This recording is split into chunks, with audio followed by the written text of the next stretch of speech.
The first time Dean said I had never deployed, we were sitting 12 feet apart in a district courtroom. He wore the Navy suit I bought him for our anniversary. I wore a gray jacket and low black shoes. Judge Beverly Leon sat above us, reading something in a folder. Dean's lawyer asked him where my money had come from. Dean leaned toward the microphone. Taylor claimed it was deployment savings. Did you believe her? No. Why not? Because she never deployed. His voice didn't shake. He didn't look at me. He said it like he was explaining a late invoice. My hands stayed flat on the table.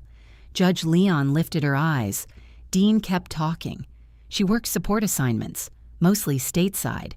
She started telling people those stories after she retired. That was the part that got me, not the lie itself. It was how easily he placed 24 years of my life into a sentence and pushed it aside.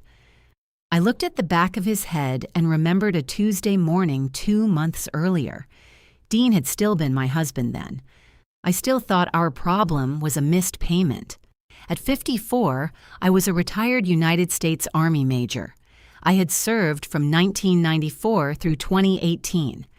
3 deployments sat inside those years, along with cold coffee, bad knees, missed holidays, and more waiting than most people would believe. I didn't talk about it much. Dean knew that when he married me. We lived in a brick house on the north side of Atchison. It wasn't large. The back steps leaned slightly left, and the kitchen window stuck every winter. Dean kept saying he'd replace it. Every spring he forgot. That Tuesday, I was at the kitchen table with my laptop open. A cup of tea had gone cold beside me. I was checking our household account before driving to the grocery store. That was when I noticed the mortgage payment was missing. Not our home mortgage. Dean's business mortgage. Years before we married, Dean needed money to buy a narrow brick building on Commercial Street. His freight brokerage had been operating from rented rooms near the highway. He wanted a permanent address downtown. The bank wouldn't lend him enough. I had savings. Most came from years when there wasn't much to spend money on. Deployment pay went into the same account as everything else. I lived carefully. I kept old cars. I didn't buy jewelry. By 2012, I could lend Dean $180,000 without emptying everything I had. I didn't hand him a check after dinner. We did it properly. He signed a promissory note. The mortgage on the Commercial Street property secured it. The mortgage was recorded with the county before we married. Payments came to my account every month. There was also a default clause. If Dean missed an installment, received notice, and failed to cure it within 30 days, I could call the remaining balance due. At the time, the clause felt ordinary. It was 1 paragraph in a stack of paper. I hadn't expected to use it against the man who later became my husband. Still, I tracked every payment. The Army made me pay attention to boring things: fuel totals, movement times, names on a roster. A missing number could become someone else's problem 5 hours later. Dean used to tease me about it. "You reconcile accounts like somebody's invading Kansas," he once said. "I reconcile accounts because you don't." He had laughed then. That Tuesday, I refreshed the bank screen twice. Nothing changed. Dean's payment was 7 days late. I called him at the office. He answered on the 4th ring. "Bishop Freight, it's me." His voice softened, but only a little. "Hey, I'm walking into something." The mortgage payment didn't arrive. There was a pause. Then he said, "I know." I waited. He didn't add anything. "Was there a banking problem?" "No. Cash is tight this week. You could have told me. I'm telling you now." I looked at the date on my screen. After I called. He lowered his voice. I could hear office sounds behind him. A printer, a phone ringing, someone moving a chair. "Taylor, I've got 2 carriers demanding payment and a customer who's 30 days behind. I moved things around. You moved my payment. It's our money." That sentence landed harder than I expected. "No," I said. "It's a payment on your company's debt. We're married. Yes, we are. So why are you talking like a loan officer? Because you signed a loan." He exhaled into the phone. "I don't have time for this tone." What tone? The command voice. I sat back. Dean had been calling it that for years. Anytime I asked a direct question, he heard an order. Anytime I wanted a date, an amount, or a clear answer, he accused me of running his office. I asked why you didn't call me, and I answered, no. You told me cash was tight. That's the answer. Someone said his name in the background. Dean covered the phone, spoke to them, then came back. I'll handle it, Taylor. When? Soon. That's not a date. I have to go. He hung up. I stayed at the table for a minute. Then I opened the payment history. Dean had never missed before. He had paid late twice, but only by a day. Both times he had called first. That small difference bothered me. I printed the account page and placed it in the blue mortgage file I kept in the cabinet beside my desk. Then I drove downtown. I wasn't going to confront him. I needed groceries, and the store was only a few blocks from Commercial Street. I told myself I would pass the building and see whether something looked wrong. Dean's office occupied the first floor. The second floor had 2 small rental suites. One was used by an insurance agent. The other had been empty since winter. His company name appeared in gold letters across the front glass, Bishop Freight Brokerage. When I reached the corner, 3 men stood near the entrance. Dean was with them. I recognized one as the chamber board chairman. Another owned a grain storage company outside town. Dean saw my car. For 1 second, his face tightened. Then he smiled and raised a hand. I parked across the street. I told myself I was being foolish. Businesses had difficult weeks. Customers paid late. Trucks broke down. A missed payment didn't mean a marriage was in trouble. I went inside the grocery store and bought milk, onions, coffee, and the brand of crackers Dean liked. When I came out, the men were gone. Dean stood beside my car. You checking on me? He asked. No. You drove past my office 10 minutes after calling. I needed groceries. He looked through the windshield at the bags. You could have gone north. I came here. He put both hands into his coat pockets. It was a warm day, but he still wore the coat because he thought it made him look more established. Martin says the chamber may add me to the development committee. That's good. It would be if people didn't think my wife was waiting to audit me.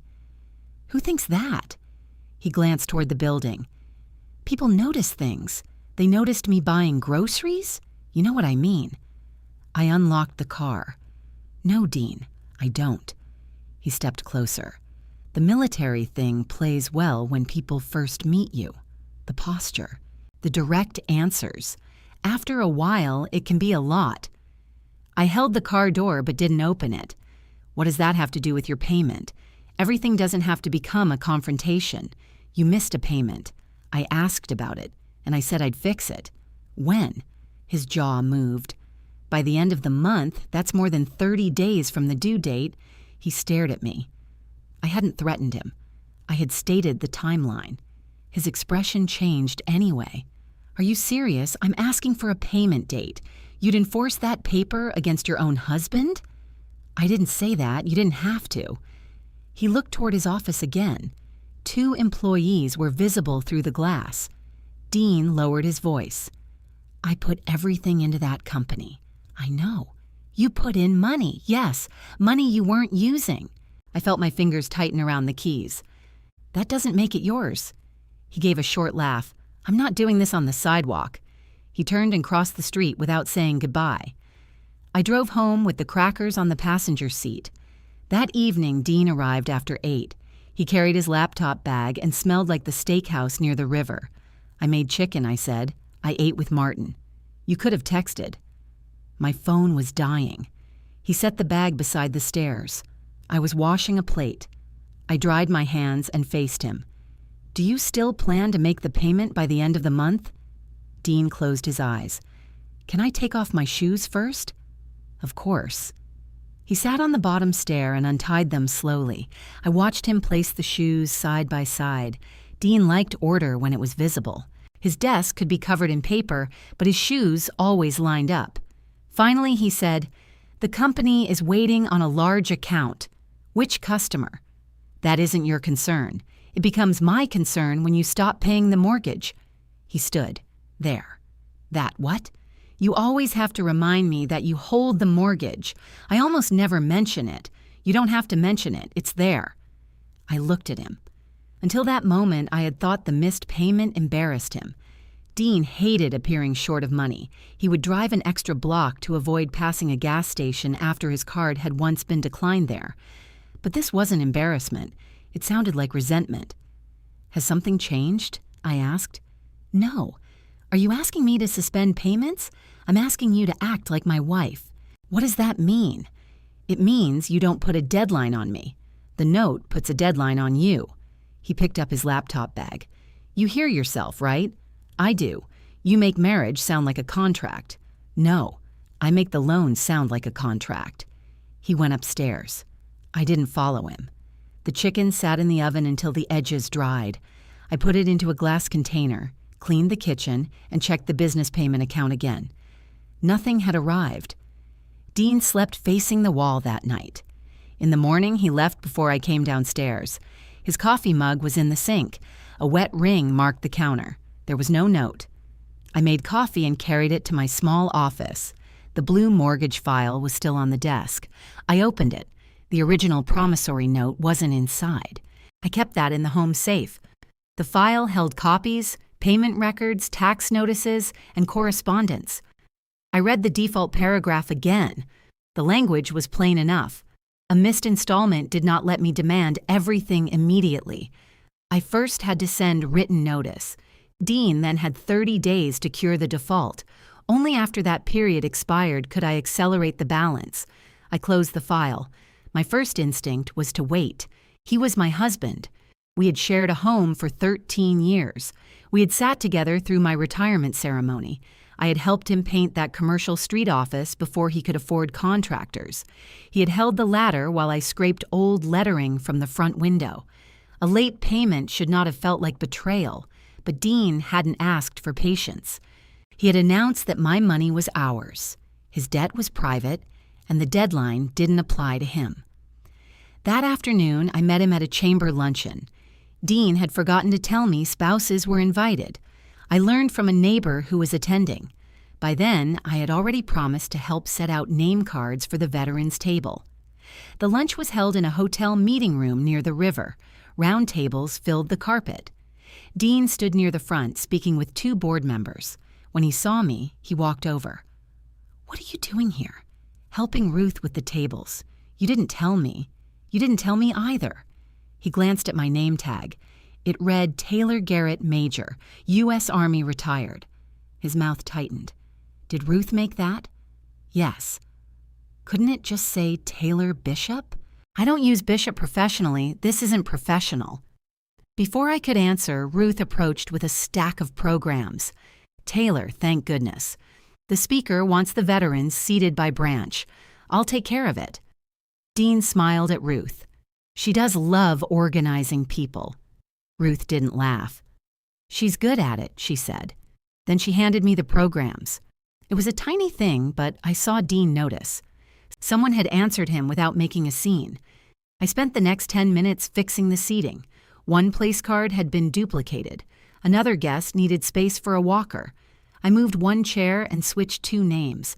By the time the speaker arrived, the table was ready. Dean sat with the development committee across the room. During lunch, I heard his voice carry behind me. "Taylor had an Army desk job. She likes the formal stuff." I turned. Dean was smiling at the grain company owner. The man glanced at my name tag, then back at Dean. "What kind of desk job?" he asked. Dean lifted one shoulder. "Logistics, forms, that sort of thing." I waited for Dean to look at me. He didn't. I could have corrected him. I could have explained convoy movements, long nights in temporary operations rooms, and the 3 deployments he knew I had completed. Instead, I picked up my water glass. Dean knew exactly what he was doing. He was making me smaller before anyone could ask why his wife had loaned him the money for his building. That was the first time I understood the missed payment wasn't the only problem. When I got home, I opened the safe. The original note lay in a sealed sleeve. Dean's signature appeared at the bottom. I checked the county's online record and found the recorded mortgage exactly where it should have been. Then I called Prairie Bank. I need the originating wire record for a loan I made in 2012, I said. The records clerk asked for my account information. After I gave it, she said, "It may take a few days." That's fine. When the call ended, I took out a sheet of paper and wrote one sentence. Payment missed. No request for extension. Under that, I wrote the date. Then I placed the paper beside the note and closed the safe. Dean came home while I was chopping carrots. He set his keys in the bowl by the door. Then he came into the kitchen and opened the refrigerator. "Did you get more mustard? It's in the door." He found it, closed the refrigerator, and looked at the stove. "What are you making?" "Beef stew." "Good. I'm starving." He kissed my cheek. That was Dean's way after an argument. He didn't apologize. He resumed the marriage and expected me to step back into place. For years, I had let him. He sat at the counter while I cooked. He talked about a driver who had missed a pickup in Omaha. He complained about fuel prices. He showed me a photograph of a damaged pallet. "What do you think happened?" he asked. I wiped my hands and took his phone. The plastic wrap had torn near one corner. 2 boxes were crushed at the same height. It shifted before it reached the receiver. That's what I said. Did the driver photograph the load at pickup? No. Then you can't prove when it happened. Dean took back the phone. And you always see the problem. That's why you ask me. He smiled. There's my logistics officer. The words should have sounded respectful. Once they had. I finished the stew and set 2 bowls on the table. Dean opened a beer. He brought me water without asking. We ate across from each other. He told me the chamber chairman wanted a proposal for a warehouse development near the rail line. Dean hoped his company could provide freight estimates. "I could use your eyes on it," he said. "When is it due?" "Monday morning." "This Monday?" "Yes. It's Thursday. I've got the numbers." "Then what do you need from me?" "Just clean it up. Make it look organized." There it was again. A problem appeared. Dean brought it home. I solved it. Then it became something he had done. What happened to the employee who prepares your bids? She's overloaded. So am I. With what? He said it lightly. I put down my spoon. Dean seemed to hear himself a second too late. I didn't mean it that way. How did you mean it? You're retired. Your schedule is more flexible. I still have a schedule. I know. Do you? He leaned back. Can we have one dinner without making everything difficult? I looked at the bowl between my hands. He had missed a payment. He had dismissed me in front of business contacts. Now I was making dinner difficult because I asked him to respect my time. I could see the pattern. I just didn't want to name it yet. What time will you be home tomorrow? I asked. Probably late. Send me the proposal by noon. I'll look at it once. His shoulders relaxed. Thank you. He reached across the table and touched my wrist. That small touch mattered more than it should have. I had spent years telling myself Dean was affectionate in practical ways. He filled my gas tank. He checked the furnace filter. He bought the kind of coffee I liked. I had also learned to accept relief as tenderness. After dinner, he watched television while I cleaned the kitchen. Then I sat at my desk and opened our household calendar. The next month was full of Dean's events. A chamber breakfast, a freight association dinner, a property development meeting, 2 evenings marked simply guests. My appointments were written in the empty spaces. Dental cleaning, volunteer shift, lunch with Ruth. I stared at the calendar for a while. When I retired, I had imagined Dean and me finally moving at the same pace. During my service, our time had belonged to schedules outside the house. Even after my last deployment, there were exercises, inspections, late calls, and weekends that disappeared. Dean had said he understood. We'll have our time later, he used to tell me. Later arrived, and somehow my time became available for whatever he needed. The next morning, his proposal reached my email at 11:48. The file name was final, although half the tables were blank. I called his office. His assistant answered. Bishop Freight. This is Karen. Hi, Karen. It's Taylor. Is Dean available? He just stepped into a meeting. Did you prepare the warehouse proposal? I started it. What figures are missing? She hesitated. Dean said you were finishing it. He said I was reviewing it. Another pause. I'm sorry. I may have misunderstood. You didn't. I opened the spreadsheet. Do you have the carrier quotes? Yes. Send those to me. I can finish the tables. Why didn't you? Dean moved me to the Anderson account. I knew the account. It was the same customer Dean had said was late paying. Did Dean tell you the mortgage payment was being delayed? The office went quiet on her end. I heard a keyboard click. No, she said. Her answer came too quickly. I didn't press her. She worked for Dean, not me. Just send the quotes. They arrived 2 minutes later. I filled in the missing figures, corrected the mileage assumptions, and highlighted one rate that expired before the proposal date. Then I sent the file back. I did not rewrite Dean's opening page. Usually, I would have. At 3, he called. You left the introduction. I reviewed the numbers. It needs to sound more polished. Then polish it. Taylor. You asked me to look at the proposal. I looked. You know I'm not good at that language. You're the company president. He was silent. Then he said, Fine. The call ended. I sat back and looked at the finished tables. They were accurate. Karen had done most of the work before Dean reassigned her. I had only connected the pieces. That was another pattern. Dean often waited until a task became urgent. Then he made urgency everyone else's duty. At 5:30, he came through the front door carrying flowers. They were yellow daisies from the grocery store. The price sticker was still on the plastic. I come in peace, he said. I took them. Thank you. He kissed me and went upstairs to change. I trimmed the stems and put the flowers in a glass pitcher. The vase we usually used had cracked the previous winter.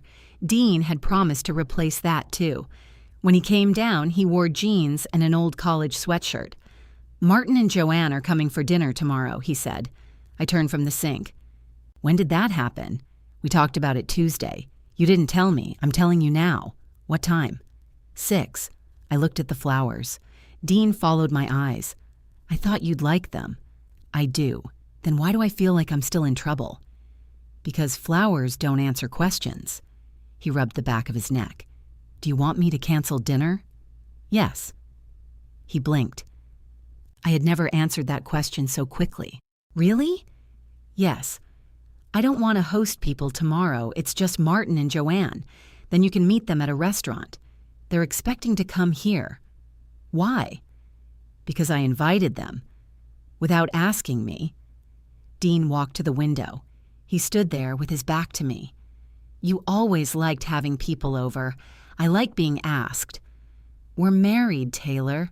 I shouldn't need an appointment to invite friends into my own house. Our house. He turned. Exactly. The word hung there. Our house when he wanted guests. Our money when he missed a payment. His company when I asked what was happening. I didn't say any of that. Not yet. Instead, I asked, why are they coming? Martin wants to discuss the development committee. So this is business. Partly. And you want me to cook. I didn't say that. What were you planning to serve? He looked toward the kitchen. That answered me. I'll make reservations, he said. He went into the living room and called Martin. I arranged the daisies in the pitcher. My hands were steady, but I cut one stem too short. It disappeared below the others. Dean told Martin the house was a little hectic. He didn't say I had declined. The next day, Prairie Bank called. I was in the laundry room when my phone rang. I shut off the dryer so I could hear. The records clerk introduced herself again. I located the wire, she said. Thank you. It originated from an individual savings account in your name. Only my name? Yes. Where did it go? To the closing account listed for the commercial street purchase. I leaned against the washing machine. That was how I remembered it. Still, hearing someone read it from the bank system settled something in me. Can you provide a certified copy? We can provide an official record with the bank's certification. How long will that take? About a week. Please do. She explained the fee. I authorized it. Before we ended the call, I asked one more question. Does the record show any transfer into my account before the wire? I can't interpret activity without a separate request. I'm not asking for an interpretation. I'm asking whether the statement for that month is available.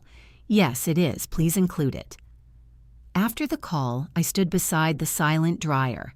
Dean had never claimed the money came from him. Not directly. He had called it our money and said I wasn't using it. Those weren't the same thing. But he was moving in that direction. The bank record gave me one clear fact. The loan had left my account and gone into the purchase closing. There had been no cash handed across a kitchen table, no vague family arrangement. I restarted the dryer. That evening, we met Martin and Joanne at a restaurant on Commercial Street. Dean had chosen a table near the front window where people passing outside could see him. Martin talked about the development committee. Joanne asked about my volunteer work. Before I could answer, Dean said, "Taylor keeps busy." "I asked Taylor," Joanne said. Her tone was pleasant. Dean still heard it. I told her about helping veterans organize retirement papers and benefit records. It wasn't exciting work, but it mattered. People arrived with boxes full of documents and no idea what they needed. "You must be good at that," she said. "She loves paperwork," Dean said. "I love people leaving with what belongs to them," I replied. Martin looked down at his menu. Dean took a sip of water. A few minutes later, the server brought bread. Dean changed the subject to the warehouse project. He described the Commercial Street building as his first real risk. "I put everything I had into that place," he said. I tore a piece of bread and set it on my plate. I had heard that sentence before, at ribbon cuttings, chamber breakfasts, holiday parties. Dean had built his business with courage, long hours, and everything he had. I had never corrected him. At first, my silence had been a gift. Dean was proud. He wanted people to see him as capable. I didn't need public credit for making the loan. Over time, the gift became the accepted version. He had taken the risk. I had helped with paint. On the drive home, I watched the streetlights pass across the windshield. "You were quiet," Dean said. "I was listening. Did I say something wrong? What did you put into the building?" He gripped the steering wheel. "Is this about the payment again?" "It's about your answer." I put my company into it. My reputation, years of work. And the purchase money? He kept his eyes ahead. "You know where it came from? Say it." "Why?" "Because I want to hear whether you can." He slowed at a red light. "You loaned it." The answer was quiet. $180,000, I said. "I know the amount. Then why tell people you put in everything you had? It's an expression. It's a story." The light changed. Dean drove through the intersection. "No one wants a financial history over dinner. I didn't ask for one." "Then what do you want?" "Accuracy." He laughed once. "Here we go." I turned toward the window. "What does that mean?" "It means you've decided something is wrong, and now every sentence is evidence. Did you choose not to pay me because you thought I wouldn't enforce the mortgage?" His hands shifted on the wheel. The car stayed quiet for half a block. Then he said, "I paid the obligations that couldn't wait. Mine could wait. You're my wife." There it was. Not a banking error, not confusion, a decision. Dean had paid other people because they would act. He delayed me because he believed I wouldn't. The worst part was that he had good reason. I had protected his pride for years. I had completed his proposals, hosted his contacts, and kept the loan out of conversation. Whenever his business needed something, I treated the need as shared. Whenever I needed recognition, I told myself marriage didn't require keeping score. I had helped teach him that I would absorb the cost. When we reached home, Dean turned off the engine. "Are we okay?" he asked. I looked at the dark kitchen window. "I don't know." He waited for me to soften it. I didn't. Inside, he went upstairs. I carried the daisies to the sink and added fresh water. Then I opened my laptop. Dean's unfinished introduction was still in my email. He had sent it back with a note asking me to fix the wording before Monday. I closed the file without changing a word. On Monday morning, Dean left before 7. His proposal was gone from the printer tray. He had printed the same unfinished introduction I refused to fix. At 8:15, He sent me a message, made the deadline. Thanks for the tables. I read it twice. There was no mention of the payment, no mention of our drive home. In Dean's mind, the weekend had ended. Monday had begun. Anything uncomfortable belonged to the weekend. I didn't answer. At 9, I called the Register of Deeds office. A woman explained how to request a certified copy of the recorded mortgage. I gave her the property address and recording information from my file. You can collect it this afternoon, she said. I'll be there. I took the blue file with me. The county offices were inside a plain building with a security desk near the entrance. I emptied my pockets into a plastic tray, walked through the detector, and followed the signs downstairs. The archive counter had a low glass divider. Behind it stood rows of shelves and 2 computer terminals. I gave the clerk my name. She returned with 6 pages attached by a metal fastener. A certification stamp covered the bottom of the last page. Check that this is the one you requested. I read the first page. Dean's name appeared as the borrower. Mine appeared as the lender. The property description matched the commercial street building. The recording date came before our marriage. I already knew that. Seeing it in the county archive felt different. Marriage had changed how Dean spoke about the debt. It had not changed the mortgage. This is correct, I said. The clerk collected the fee and handed me a receipt. I placed the certified copy inside the blue file. Before leaving, I sat on a bench near the stairs and read the default paragraph again. The wording matched my copy at home. Written notice was required. Dean had 30 days after receiving it to cure the missed installment. If he didn't, the entire unpaid balance could become due. Could. The word mattered. I wasn't required to accelerate. I had a choice. That choice had once seemed like protection. Now it felt like a test of whether I meant anything I had said. My phone rang as I reached the parking lot. It was Dean. Martin liked the numbers, he said. I'm glad. He thinks the proposal has a real chance. That's good. You sound busy. I'm downtown. Doing what? I looked back at the county building, taking care of paperwork. What paperwork? The mortgage. The silence came quickly. What about it? I collected a certified copy from the county. Why would you do that? Because the payment is still missing. I told you I'd handle it. You told me it could wait because I'm your wife.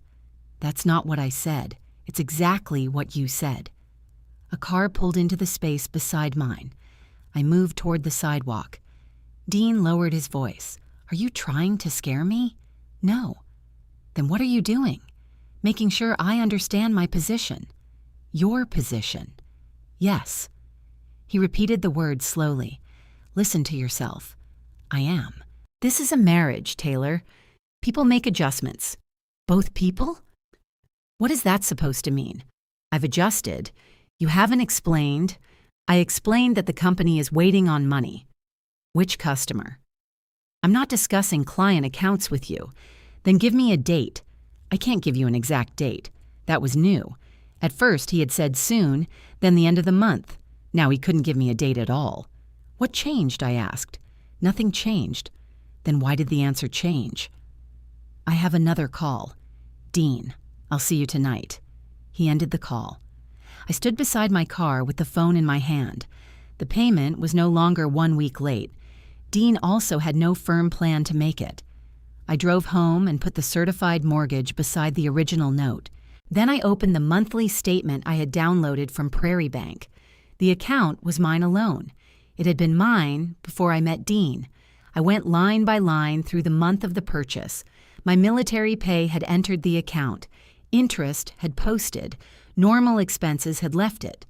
Then the wire went to the closing account. There was no large deposit from Dean. There was no transfer from Bishop Freight. Nothing had been temporarily parked there. Dean hadn't yet claimed that it had. Still, his language bothered me. Our money. Money I wasn't using. Adjustments inside a marriage. He was speaking as if the loan had become less mine with time. At 11, the bank called to say the certified records were ready sooner than expected. I drove to the branch.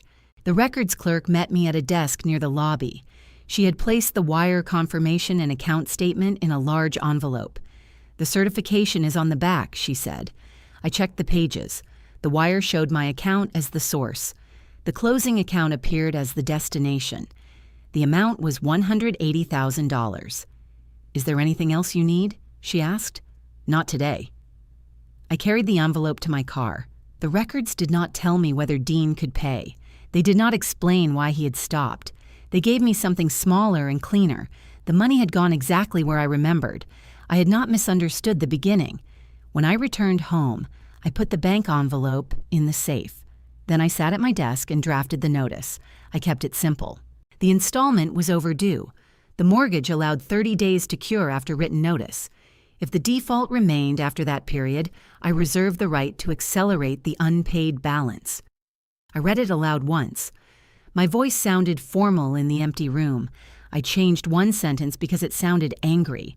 Anger did not belong in the notice. The missed payment and deadline were enough.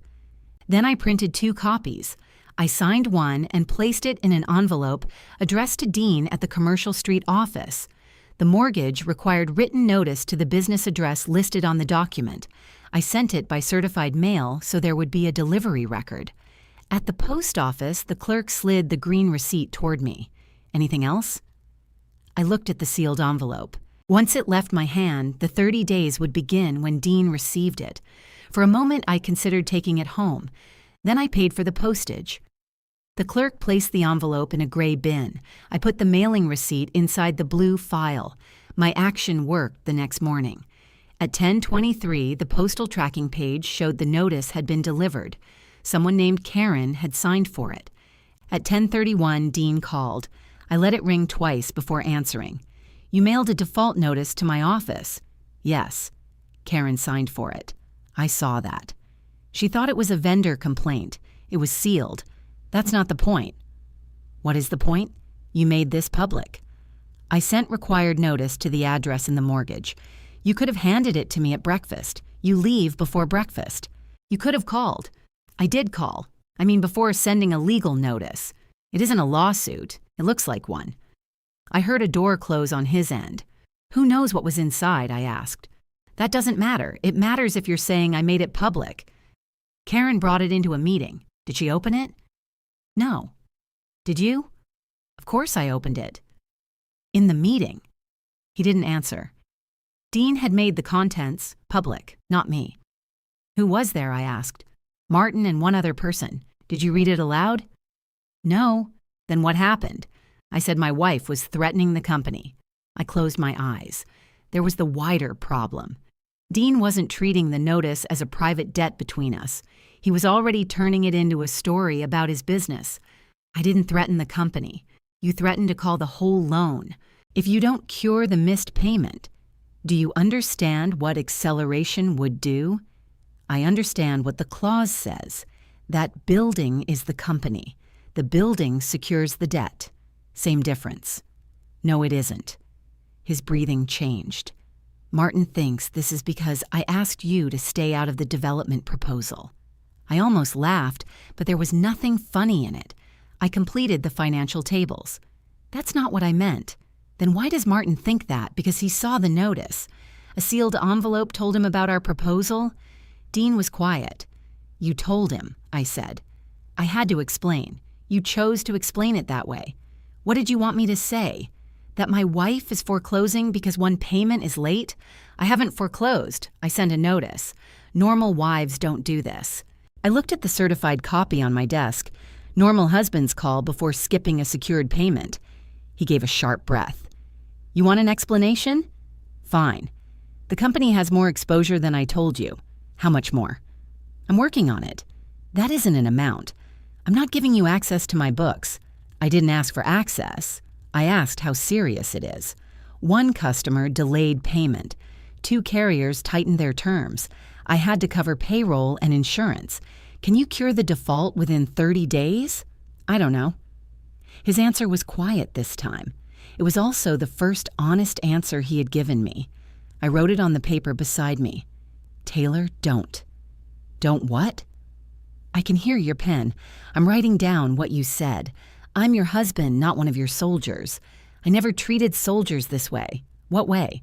Like their facts didn't matter. He didn't respond. I heard someone knock at his office door. Then Karen's voice came through faintly. "Dean, Martin needs you." "I'll be there," he called. When he spoke to me again, his tone had changed. It was lower and more controlled. "Withdraw the notice." "No, I'll make the payment when I can. The notice gives you 30 days. You know I may not have it by then. Then tell me what you can do. I need time. You have time. I need you not to use the clause." That was the first moment he said what he wanted. Not patience, not a payment plan. He wanted the deadline to exist on paper and disappear inside the marriage. "Why did you sign it?" I asked. "Because I needed the building. Did you understand it?" "Yes." "Then why should it not apply? Because we got married." I looked toward the kitchen. His coffee mug was still in the sink from the morning before. "So marriage canceled the debt?" "I didn't say that. What did it change?" He waited too long. "The way we should treat each other," he said. "You stopped paying me without asking. I had a business decision to make, and I made a financial decision. You're proving my point." "What point?" "That you care more about being right than being married." The words settled between us. For 13 years, I had believed being a good wife meant making room. I understood late meetings. I welcomed people with little notice. I kept his business details private. I let him describe the commercial street building as his risk because I thought love did not require public credit. Now he was using the marriage itself as a reason I should accept being paid last. "I'm not withdrawing the notice," I said. "Then don't expect me home tonight. Where are you going?" "I'll stay at the office." "Does it have something to do with the customer who hasn't paid?" "It has to do with you." He hung up. At 6, I made soup for 1. At 9, the house was quiet. Dean hadn't called. His side of the bed remained untouched. I opened the mortgage file and counted 30 days from the delivery date. Then I wrote the cure deadline at the top of a clean page. For the first time, my objective was not to get Dean to understand why I was hurt. It was to protect the debt before he decided my silence meant consent. The next morning, I called a lawyer. Her name was Mara Kent. Ruth had used her for a property dispute several years earlier. Her office was 2 streets from the courthouse. Mara gave me an appointment that afternoon. I arrived with the blue mortgage file and the bank envelope. Her office had 1 window, 2 wooden chairs, and a plant that needed water. She read the promissory note first. Then she read the recorded mortgage and the notice I had sent. "You prepared this yourself?" she asked. "Yes." "How did you deliver it?" "Certified mail to the address listed in the mortgage." She checked the delivery receipt. "This starts the cure period. So the notice is valid?" "It appears to be." That was my first practical win. I hadn't overreacted. I hadn't sent the wrong paper. The deadline existed. Mara looked at the payment history. "Has he offered a payment plan?" "No." "Has he disputed the debt in writing?" "No." "Has he told you why he can't pay?" "Only that a customer is late and other obligations came first." She set down the page. "Do you want the marriage to continue?" I looked at the file between us. "Yes." The answer came out quickly. Mara waited. "I want him to respect the loan," I added. "Those may become separate questions. I don't want a divorce. I didn't say you did." She folded her hands. "But you need to understand what happens next. If the cure period expires and you accelerate, you should be prepared to enforce the balance. Acceleration can't be used as a warning you never intend to carry out." "I understand. Do you?" Her voice wasn't unkind. I thought about Dean sleeping at the office. I thought about his coffee mug in the sink and the empty side of our bed. I'm trying to. Mara copied the documents and returned the originals. "Keep the note in the safe. Keep proof of every payment and every communication. Don't alter anything. Don't write on the original documents. I haven't. And don't discuss the company with his employees. I called Karen once about a proposal. That's different. From now on, keep the debt between you and Dean. What if he talks about it with other people? You can't control that." I closed the file. Mara gave me a direct look. You can control whether your own words stay accurate. That sounded familiar. It was also useful. When I left her office, the deadline felt more real than it had the night before. So did the cost. Dean came home that evening for clothes. He walked through the front door without calling. I was at the table sorting mail. "I need a few things," he said. "Are you staying at the office again?" "For now." He went upstairs. I heard drawers opening. Hangers moved across the closet rod. 10 minutes later, he came down with a small suitcase. "Did you hire a lawyer?" he asked. I looked up. "How do you know? Martin saw you downtown. At a lawyer's office? He saw you carrying a file. That doesn't answer the question." Dean set the suitcase beside the stairs. "Did you?" I spoke with one. His face changed. "You went to a lawyer before talking to me. I've been talking to you. About our marriage? About the payment?" "Exactly." I stood. "The payment is the reason you left. The notice is the reason I left. You missed the payment before I sent it. I was going to fix it." "When?" He rubbed his forehead. "We keep going in circles." "Then answer one question. Can you pay within the cure period?" "I told you I don't know." "Can you make any payment now?" "Yes." "How much?" He looked toward the front window. "Half the missed installment." "When?" "Next week." "And the rest?" "I need another month. That's beyond the deadline. You can extend it. Put the request in writing. Include the dates and amounts." His head came up. "You want me to submit a payment plan to my wife?" "I want a clear proposal." "Why?" "So neither of us has to guess. I'm standing right here telling you. You've given me 3 different timelines." "Because business changes. Then write down what you can do." He stared at me. "What do I get if I do that?" "A written answer." "No." "Do you withdraw the notice?" "I'll review the proposal first." He picked up the suitcase. "You already know you won't." "No, I don't." "Yes, you do." He opened the door. "Dean?" He stopped but didn't turn. "I want you home." His shoulders moved slightly. For one second, I thought he might set down the suitcase. Then he said, "You know what it would take." He left. I locked the door behind him. That was the part I had trouble admitting later. I did know what it would take. I could withdraw the notice. I could tell myself he needed more time. I could return to the old arrangement where Dean made decisions, and I absorbed them. He would come home. I wanted that more than I wanted to say. The next week, he transferred half of the overdue installment. The amount appeared in my account on Tuesday morning. The description said mortgage payment. I called Mara. He made a partial payment. Did he send a written plan? No. Did he say it was full cure? No. Then acknowledge receipt. State the remaining default amount and the existing deadline. I did exactly that. I sent Dean a short email. I thanked him for the payment. I listed the amount still due. I stated that the cure deadline remained unchanged. He replied 6 minutes later. Unbelievable. That was the entire message. I printed it and put it in the file. That evening, he called. "You couldn't just accept the money?" "I did accept it. You sent me a collection email. I confirmed the remaining amount. I know what I owe." "Then why didn't you pay it?" "I paid what I could, and I acknowledged it." "You made it sound like nothing. It reduced the default. Listen to how you talk." "Would you rather I be unclear? I'd rather you act like this marriage matters. It matters enough that I've asked you to come home. While keeping a deadline over my head, the deadline is for the debt. You keep pretending those are separate." "They were separate when you signed the mortgage." "We weren't married then." "No." The silence lasted several seconds. Dean had signed the mortgage in 2012. We married the following year.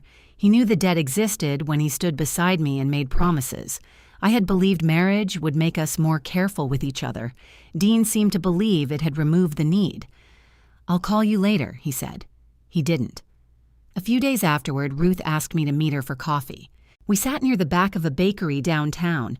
She stirred sugar into her cup but didn't drink.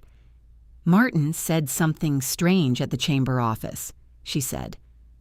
"What did he say?" "That you're trying to take Dean's building." I set down my coffee. Those were his words? He said Dean had received some kind of foreclosure letter. I sent a default notice. So you're not foreclosing? No. Ruth leaned closer. What's happening? I remembered Mara's advice. Dean missed a required payment. I sent the notice required by the mortgage. He has time to cure. That's all? That's what I can confirm. She nodded slowly. I told Martin he should ask Dean before repeating things. Did he? He said Dean told him. I looked toward the bakery window. Commercial Street was visible through the glass. 2 delivery trucks were parked near the corner. Dean's building stood farther down, its gold lettering bright in the sun. What else did Dean say? Ruth pressed her lips together. He said you were treating the marriage like a military operation. I picked up my cup. He's used that line before. He also said you never understood what it takes to build a private company. That one almost made me smile. Did anyone correct him? I said you helped buy the building. Ruth knew because she had helped with the opening reception. She'd seen me carry boxes into the office before Dean and I married. She didn't know the amount or terms. Martin apparently hadn't known even that much. How did Dean respond? I asked. He said family help isn't the same as investment. The words stayed with me. Not because Ruth believed them. She didn't. Because Dean was testing a new version of the story.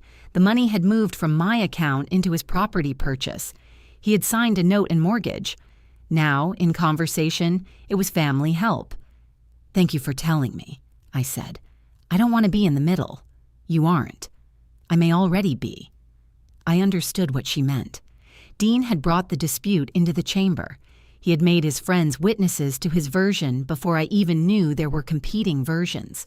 That was the exposure Mara had warned me about. Accuracy alone did not stop a lie from spreading. It only gave me something stable to stand on. I finished my coffee and went home. The next 3 weeks moved slowly. Dean remained at the office. He came home twice for clothes and once to collect mail.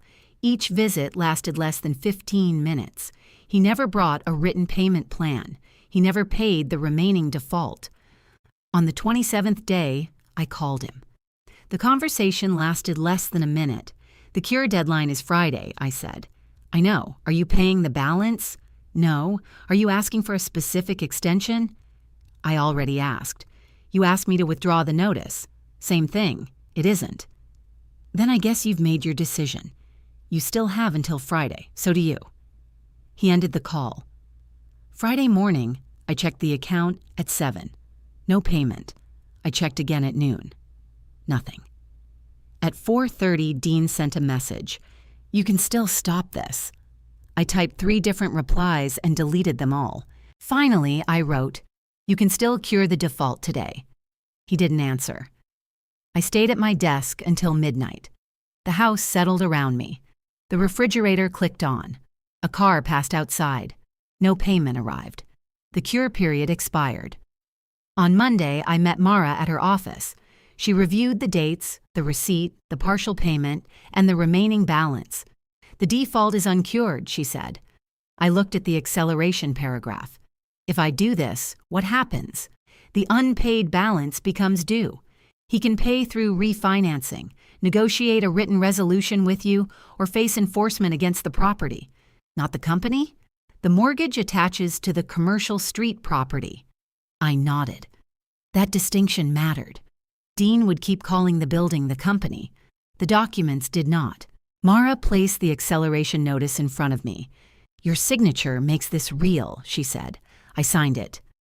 The notice went by certified mail that afternoon. Dean received it the next morning. He did not call. For 2 days, I heard nothing. On Thursday, a man knocked on my front door shortly after lunch. He asked my name, handed me a thick envelope, and left. I stood in the entryway while I opened it. Dean had filed for divorce.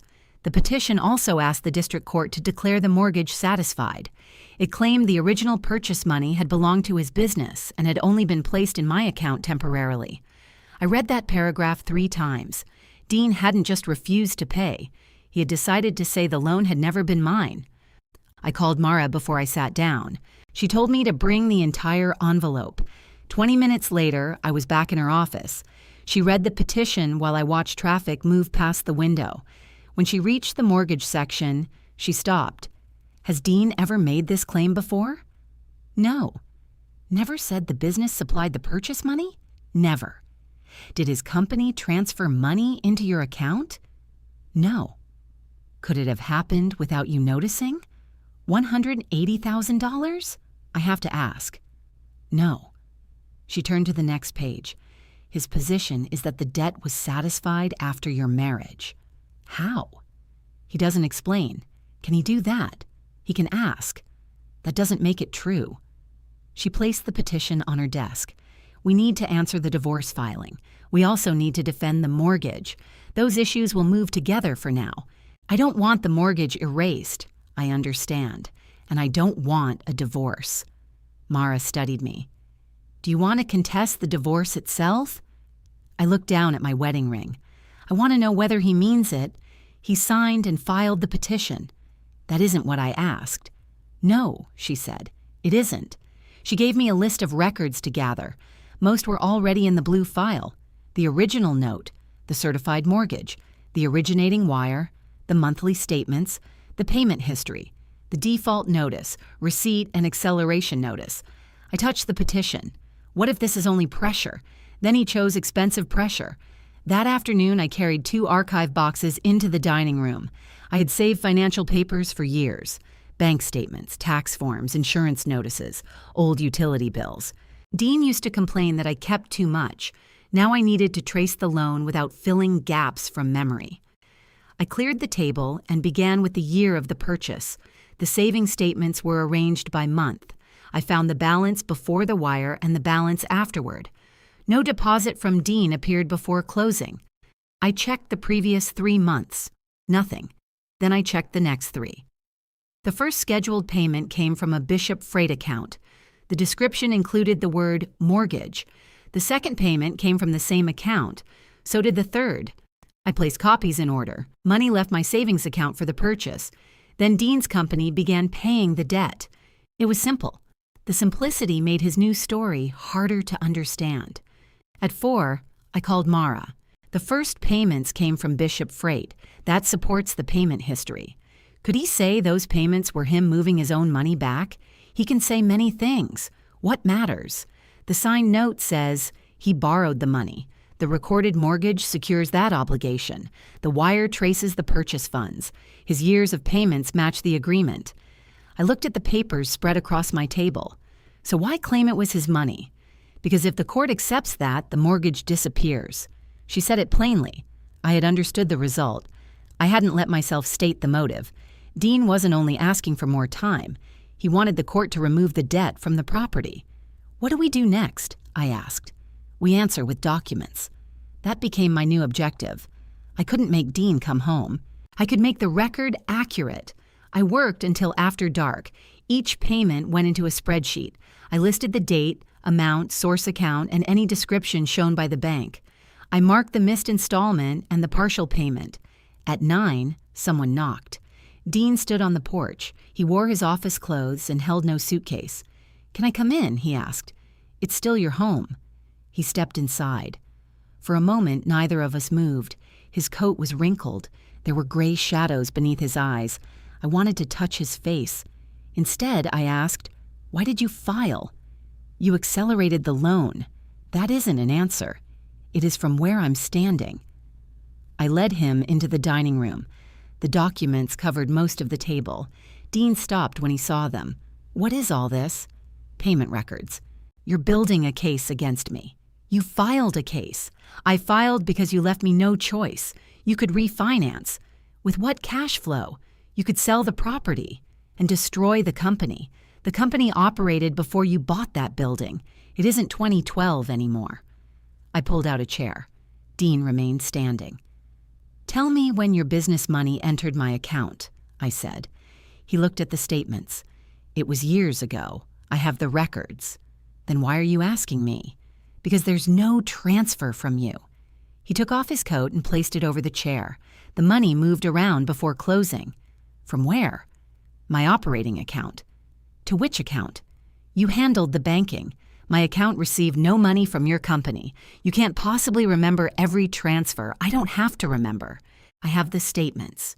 Dean picked up one page. He read it, then put it down. These don't show everything. They show every transaction in that account. What about the money I gave you before that? What money? Cash? Checks? Expenses I covered? Household expenses before we were married? We were together. That isn't $180,000. I didn't say it was all at once. Your petition says the purchase money belonged to the business. It did. How? His face reddened. You were trying to help me qualify for the property. No, I loaned you money when the bank wouldn't lend enough. We structured it that way. We documented it that way because that's what happened. You always cared about documents more than context. Then give me the context. He walked toward the kitchen. I followed him. He opened the refrigerator, stared inside, and closed it without taking anything. The company was growing, he said. I had money coming in. You had savings sitting there. We moved things where they needed to go. You're describing my loan. I'm describing a partnership. Then why did you sign a note? Because you insisted. Why did you make mortgage payments? You insisted on those too. For almost 14 years? I wanted peace. I looked at him. He wanted me to believe he had paid for almost 14 years to avoid an argument. Were all those payments unnecessary? I asked. In a marriage, yes. We weren't married when you signed. We were planning a future. You proposed after the mortgage was recorded. His eyes narrowed. So now you're checking dates. I know the dates. That's what I mean. You reduce everything to a timeline. Because events happen in an order, and people matter more than events. Do I matter? The question stopped him. He looked at the floor. Of course you do. Then why did you tell a court my money belonged to you? That's not what the petition says. It says the business money was temporarily placed in my account, because that's how I remember it. No, it isn't. You can't tell me what I remember. I can tell you what the bank recorded. He went back into the dining room. His hand rested on the blue file. Did you give these to your lawyer? Copies. So she knows everything. She knows about the loan. What about the company? Only what you put in the petition. Dean stared at the file. Martin says the development committee may pause my application. Why? Because people think the building is in foreclosure. It isn't. They know you accelerated. How? He didn't answer. Did you tell them? I had to explain the court filing. No one at the chamber needed to know about the court filing. Divorces aren't secret in this town. The mortgage claim came from you. I was trying to protect the company. By telling people I'm attacking it. You are attacking it. I removed his hand from the file. It was a small movement. I didn't grab him. I placed my fingers against the back of his hand and moved it aside. The original note is not in there, I said. He stared at me. I wasn't looking for it. I didn't say you were. His hand dropped. That was when he noticed the safe was no longer visible from the dining room. I had moved it into the locked storage room that afternoon. Dean looked toward the hallway. You moved the safe? Yes. You think I'd take something? I'm protecting the original. From me. From loss. He laughed under his breath. You've turned our house into an evidence room. No. You turned our marriage into a court case. His expression went still. Then he took his coat from the chair. I came here to see if we could talk. We are talking. No, you're questioning me. I asked where the money came from, and I answered. You gave me 4 answers. He opened the front door. If you drop the acceleration, I'll tell my lawyer to pause things. Pause the divorce? Yes. Not dismiss it? We need time. Would you correct the mortgage claim? His fingers tightened around the doorknob. We can work that out. That means no. You're impossible when you get like this. Accurate? Cold. He stepped onto the porch. I'm trying to save what I built. So am I.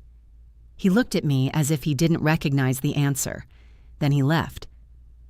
The next morning, Mara sent a written proposal to Dean's lawyer. I offered to discuss a short payment extension if Dean acknowledged the debt, provided a refinancing plan, and corrected the claim that his business had supplied my loan funds. The response arrived before lunch. Rejected. Dean would not acknowledge the debt. He would not correct the petition. He would only pause the divorce if I released the lien and withdrew the acceleration. That answer hurt, but it was useful. The divorce was not separate from the mortgage. He was using one to erase the other. 2 days later, Mara filed my response with the district court. We attached copies of the note, recorded mortgage, wire record, and payment history. By late afternoon, Dean knew exactly which records I had. At 6, Ruth called. Her voice sounded careful. The chamber board met today. I sat on the edge of the bed. What happened? Dean told them you're using your military status to pressure his company. How would my status affect his company? He said people are afraid to challenge you. Who? He didn't name anyone. I looked at the dark closet where his clothes used to hang. Did Martin believe him? He said the board should stay out of a domestic dispute. That sounds reasonable. It would be, except they removed you from the Veterans Breakfast Committee. I stood. Why? To avoid the appearance of taking sides. I haven't asked them to take a side. I know. My hand tightened around the phone. Dean had noticed the records. He couldn't change the wire or his signature, so he was changing what people thought my insistence meant. They want me to tell you, Ruth said. They should tell me themselves. I said that. Who made the decision? The board. Was Dean in the room? Yes. That was the causally planted complication. By keeping his debt private for years, I had protected his standing. Now he was using that standing to make my accuracy look like intimidation. After the call, I went downstairs. An email from Mara waited on my laptop. Dean's lawyer had served the first discovery requests. They wanted every record showing the source of the loan funds. They also wanted military pay statements, deployment earnings, and documents supporting my explanation of how I had saved the money. Dean knew the bank records existed. Now he wanted to put my service on trial, too. I opened the requests and read every page. Most were ordinary: bank statements, tax records, copies of the note, communications about the default. The military requests were broader. They wanted pay records from years before I met Dean. They wanted travel orders, housing records, deployment pay, and proof of every account that had held my savings. I called Mara. Do I have to give them all of this? Not all of it. Some requests are too broad. Why do they need my travel orders? They say they're testing the source of funds. The wire came from my account. And Dean says the money belonged to his company. His company didn't exist when some of these savings were earned. Then that fact helps us. I looked at the list again. This feels like he's searching my whole life for a different answer. He may be. What does it cost to respond? There was a pause. Mara explained the work: reviewing old records, preparing objections, organizing what had to be produced, court filings if Dean's lawyer refused to narrow the requests. The amount she estimated was several $1,000s before any final hearing. I had saved for repairs to the back steps and kitchen window. The steps leaned farther each winter. The window had started letting cold air through one corner. That money now had another job. I'll bring the retainer tomorrow, I said. After we ended the call, I went to the kitchen. A thin line of dust had collected where the window frame met the sill. I pressed my fingers against the corner and felt warm air from outside. Dean had promised to replace it. I had waited because the house was ours, and repairs were something we would decide together. The next morning, I transferred the repair money and wrote Mara a check. That was the first direct financial cost of the divorce, not the largest, just the first one I could see. From Mara's office, I drove to the chamber building. Ruth was waiting near the reception desk with a cardboard box. Inside were the place cards, seating chart, and contact list for the veterans' breakfast. I could have picked these up from your house, she said. I wanted to bring them myself. You don't have to turn everything over. They removed me from the committee. They said temporarily, then they can return it temporarily. She looked tired.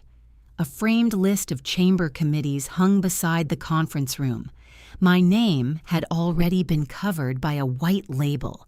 Someone else's name was printed on it. I touched the edge of the label. They moved quickly, I said. Martin said the breakfast needed one clear coordinator.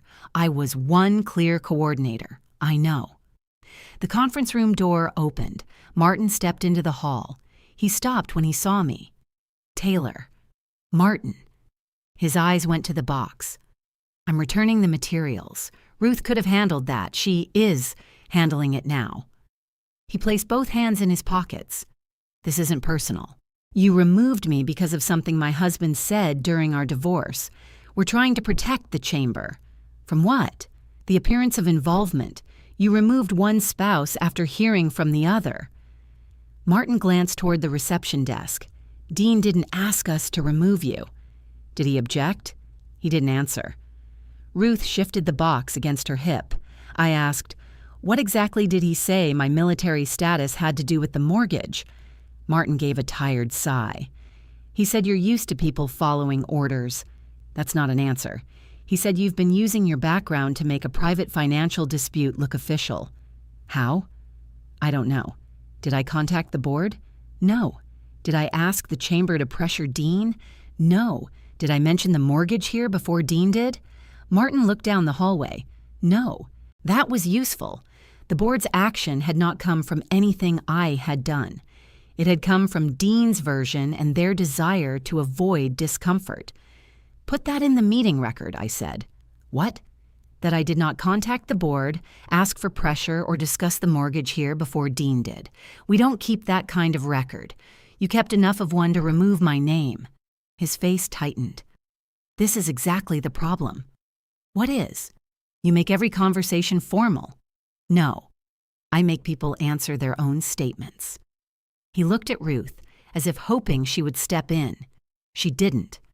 I'm not asking to be restored to the committee, I said. I'm asking for written confirmation of why I was removed. That could create more conflict. The conflict already cost me the position. It's a volunteer committee. Yes, that's why your decision was unnecessary. Martin's cheeks reddened. I'll speak with the board. Thank you. I turned to Ruth. The seating list includes 2 guests who need aisle access. It's marked in blue. I'll take care of them, she said. I left without looking back. The written confirmation arrived that afternoon. It said I had been temporarily removed to avoid the appearance of chamber involvement in a private dispute. It also confirmed that I had made no request for chamber assistance. That was my micro payoff. The letter did not restore my place. It did not correct what Dean had told people, but it separated my actions from his story. I sent it to Mara, then I filed it in a new folder marked Reputation. I didn't like the word. It sounded self-important. Still, Dean had widened the conflict. I needed to track what his claims were costing. A week later, Mara arranged a meeting with Dean and his lawyer. The purpose was narrow. We would discuss the discovery requests and see whether the mortgage issue could be resolved without a full hearing. Dean arrived 5 minutes late. He wore the same navy suit from our anniversary. He took the chair across from me and placed a legal pad on the table. He didn't say hello. His lawyer began. We believe the requested financial information is necessary to determine the true source of the purchase funds. Mara slid a copy of the wire across the table. The source is identified here. Dean's lawyer glanced at it. The account holder is identified. Ownership of the underlying funds remains disputed. What funds did Bishop Freight transfer into that account? Mara asked. We're still reviewing. There was no transfer. Dean spoke before his lawyer could stop him. It wasn't one transfer. I looked at him. What was it? His lawyer raised a hand. Let's keep direct exchanges limited. Dean ignored him. Years of shared money, he said. Expenses I covered. Business income we planned around. We weren't married, I said. We were together. We weren't sharing accounts. You knew I intended to buy the building. That's why I loaned you the money. You agreed to help. With a secured loan. Mara touched my sleeve. I stopped. Dean's lawyer returned to the discovery list. We also need support for Ms. Garrett's claim that the funds came from military savings. Mara pointed to the statements. Her accumulated balance existed before the purchase. The balance existed. The explanation is disputed. I looked at Dean. What explanation do you think is true? He shifted in his chair. You've always made your service sound different than it was. The room became quiet. Mara's hand remained near my sleeve. What does that mean? I asked. Dean looked at his lawyer, then back at me. You were stationed places. I deployed. You traveled with units. I completed 3 deployments. That's the language you use. It's the language the Army uses. His lawyer wrote something on his pad. Dean leaned forward. You weren't kicking down doors. I never said I was. You worked logistics. Yes, you sat in operations offices. Sometimes. So all this deployment saving story is exaggerated. I kept my voice level. Which deployment are you denying? His jaw tightened. I'm saying you didn't deploy the way people think. What people? The chamber, your veteran groups, anyone who sees the title and assumes you were some kind of combat commander. I have never told anyone that. You let them believe it. Believe what? That you were in Iraq. I held his eyes. I was. He looked away first. His lawyer cleared his throat. This meeting is not about the details of military service. You requested those details, Mara said. We requested financial proof. Then the requests will be limited to financial proof. Dean picked up his pen. The money couldn't have come from deployments that didn't happen. There it was. Not a misunderstanding, not a question about how deployment pay worked. He was building a factual claim. I had told Dean about those years before we married. He had seen photographs. He had attended my retirement ceremony. He had heard soldiers I served with speak to me about places and dates. He knew I had deployed. He was betting no one else could prove it easily. Mara closed the folder in front of her. We'll respond to appropriate financial requests. If Mr. Bishop intends to dispute Ms. Garrett's service history, he should state that position clearly in writing. Dean's lawyer turned to him. They spoke quietly for a moment. Then the lawyer said, We'll provide a written clarification. The meeting ended. Dean stood while I gathered my papers. Taylor, he said. I looked at him. This doesn't have to keep getting worse. You just said my deployments didn't happen. I said you described them in a misleading way. What is misleading about Iraq? His lawyer stepped toward the door. Dean. But Dean kept looking at me. You know what people picture when you say that. No, I know what I picture. He had no answer. Outside, Mara and I stood beside my car. Traffic moved along the street. A delivery truck blocked part of the courthouse view. Did you expect that? She asked. No. Can you document the deployment pay? Yes. Can you document the deployments themselves? Yes. At that moment, I was thinking about orders, evaluations, and old pay records. The certified unit log had not crossed my mind yet. Mara held my gaze. You need to decide what you want from this case. I want the mortgage enforced. And the marriage? I looked down at my ring. For weeks, I had wanted Dean to come home and admit the debt. I had treated the divorce as pressure he might withdraw once we found a payment plan. That was no longer enough. If he came home while maintaining that my money had been his and my deployments had been fiction, the house would not be a marriage. It would be a place where facts survived only when they served him. I'm not contesting the divorce, I said. Mara nodded once. What do you want instead? A clean financial separation. Meaning, he pays what he owes. The lien stays until he does. The court record states where the money came from. That last part may require a hearing. Then we have a hearing. She opened the passenger door and placed her file on the seat. Are you sure? I removed my wedding ring. There was a pale band beneath it. No, I said, but I'm finished making the marriage the price of accuracy. I put the ring in the inside pocket of my purse. That evening, Dean's written clarification arrived. He claimed I had never deployed to Iraq and had invented that history to explain money he said had always belonged to his business. I printed the page and placed it beside the chamber letter. Then I began a new list. Not ways to save the marriage, facts the separation would not erase. The first item I wrote was Prairie Bank. I already had the certified wire and statements. I made a clean copy for Mara and put the originals back in the safe. The second item was the Army. I pulled my service records from a storage box in the locked room. My retirement orders were on top. Deployment orders sat farther down, mixed with evaluations and old travel documents. Those records established where I had served. Dean would call them my records. He would say I had collected them myself or misunderstood what they meant. I needed something that had never belonged to me. In 2003, my unit kept a log for its opening movement into Iraq. I remembered it because I had spent hours checking names, vehicles, call signs, departure times, and crossing information. I had signed parts of that work.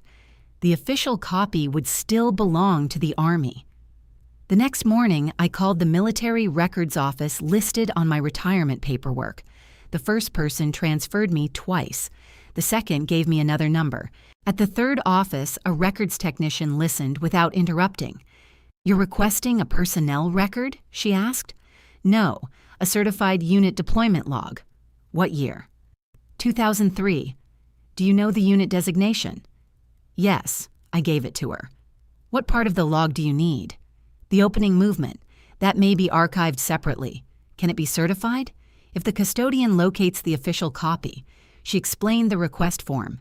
I needed to identify the record precisely, provide proof of identity, and state why I needed certification. "Pending litigation," I said. "Then include the court case number." I wrote everything down. "How long does this usually take?" "I can't promise a date. Are we talking days or months?" "Possibly weeks." The final evidentiary hearing had not been scheduled yet, but discovery deadlines had. I couldn't wait indefinitely. What can I do to avoid delay? Make the request specific. Don't ask for the entire unit history. I only need the opening movement log. That helps. I thanked her and ended the call. Then I completed the form. For the reason I wrote that the record was needed to authenticate deployment service disputed in a Kansas civil case. I attached the required identification and case information. Before sending it, I called Mara. "If the log comes, we have to give Dean a copy, correct?" "Yes. So he'll know I requested it. Once we produce it in discovery, can we hold it until the hearing?" "No. We don't hide evidence. I'm not asking to hide it. I know. I'm making the obligation clear. What if it gives him time to change his story? Then we preserve his current story first." Dean had already provided the written clarification. Mara also had notes from the meeting. "Is that enough?" I asked. "It establishes his position. We can ask him to answer the point under oath during discovery." I looked at the request form. "That will tell him exactly where we're going. He already put your deployments in dispute. He thinks I only have my own papers." "Probably." I signed the request. Mara's voice softened. "Taylor, the purpose isn't to surprise him. It's to prove the fact. I understand. I mailed the request that afternoon with tracking. Then I stopped calling Dean. If he wanted to discuss the divorce, he could do it through Mara. If he wanted to cure the debt, he had the account information. If he wanted to refinance, he didn't need my encouragement. That boundary changed my days. I stopped checking whether his car was outside the office at night. I stopped looking at the clock around dinner. I moved his unopened mail into a basket near the front door. He came by on Saturday morning. I was repairing the loose board on the back steps. The drill was beside me. I had removed 2 old screws and was trying to fit a longer one into the wood. Dean opened the back gate. "What are you doing?" "Fixing the step." "You should have called someone. I can replace a screw. That board needs more than a screw." "I know." He stood at the bottom of the steps. His eyes went to my bare left hand. "You took off your ring." "Yes." He looked away. "I got your response to the discovery requests. Mara handled it. You're refusing most of them. I'm producing relevant records. You're hiding behind objections. I'm following my lawyer's advice." He stepped onto the first stair. The loose board shifted under his shoe. "Don't step there." He moved his foot. "You always do this," he said. "Repair boards? Take over." I picked up the drill. "This is my house, too. For now." The words came out before he seemed to consider them. I set the drill down. "What does that mean?" "The house will be part of the divorce." "Yes." "You may not be able to keep it." "I know." That was another cost I had not allowed myself to picture. The brick house had never been perfect. I had spent 13 years learning its sounds. I knew which pipes knocked in winter. I knew where afternoon light reached the hallway floor. A clean separation might mean leaving it. Dean watched my face. "You could still stop all this," he said, "by releasing the mortgage, by being reasonable. Those are the same thing to you. You'd rather lose this house than let me keep my business. I'm asking you to pay a debt. You know refinancing won't be easy. Then provide a plan." He shook his head. "Everything is a plan with you. Right now, yes." I fitted the longer screw into the board and drove it down. The wood pulled tight against the frame. I stepped on it once. It held. That small repair felt better than it should have. Dean noticed. He looked at the drill, then at me. "I came for the rest of my clothes. They're upstairs." He went inside. I stayed on the steps. 20 minutes later, he carried 2 garment bags and another suitcase through the kitchen. He stopped at the back door. "Are you really going to make me testify about your military career?" I didn't put it in dispute. "You're gathering records. How do you know? Your discovery response lists service documents. It lists records I may use." He stared at me. "What else are you looking for?" "Facts." "That's not an answer. It's the only one you need." He left through the gate. I watched him place the suitcase in his car. My new strategy was working in one practical way. Dean could no longer use private conversations to change the subject. Every claim now required an answer that could be checked. It also made him watch what I was gathering. 3 days later, Mara sent Dean written questions. One asked whether he denied that I had deployed outside the United States during my Army service. Another asked whether he denied that I had served in Iraq. A third asked him to identify every transfer he claimed Bishop Freight had made into my savings account before the loan. His responses came 2 weeks later. He identified no transfer. Instead, he repeated that company income had supported our shared plans before the purchase. He did not provide a date, account number, check, or amount. That was useful. His answer about my service was direct. He denied that I had deployed to Iraq. He added that I had performed administrative travel and later used military terminology to make those assignments sound more significant. I read the response at Mara's office. "He signed this?" I asked. "Under oath." "After you asked him to clarify?" "Yes." I placed the page on the desk. "Good." Mara raised an eyebrow. "You're not angry?" "I am." "You don't sound angry." He removed the ambiguity. That was the reward. Dean could no longer retreat to saying he meant a different kind of deployment. He had denied Iraq in writing. The success also gave him a target. He now knew official service records could decide whether his answer survived. The Army had not responded to my request. I checked the tracking page every morning. It only confirmed delivery to the records facility. A week passed, then another. During that time, Mara prepared our financial production. We provided the certified wire, account statements, note, mortgage, payment history, default notice, partial payment acknowledgement, and acceleration notice. We did not bury anything. The sequence fit into one binder. At the front, Mara placed a simple index. Dean's lawyer objected that the bank records showed only the path of the money, not its true ownership. Mara answered that Dean's signed note identified ownership and obligation. The argument remained unresolved. That was fine. It was now narrow enough to be heard. One Thursday morning, the military records technician called. "I'm following up on your unit log request."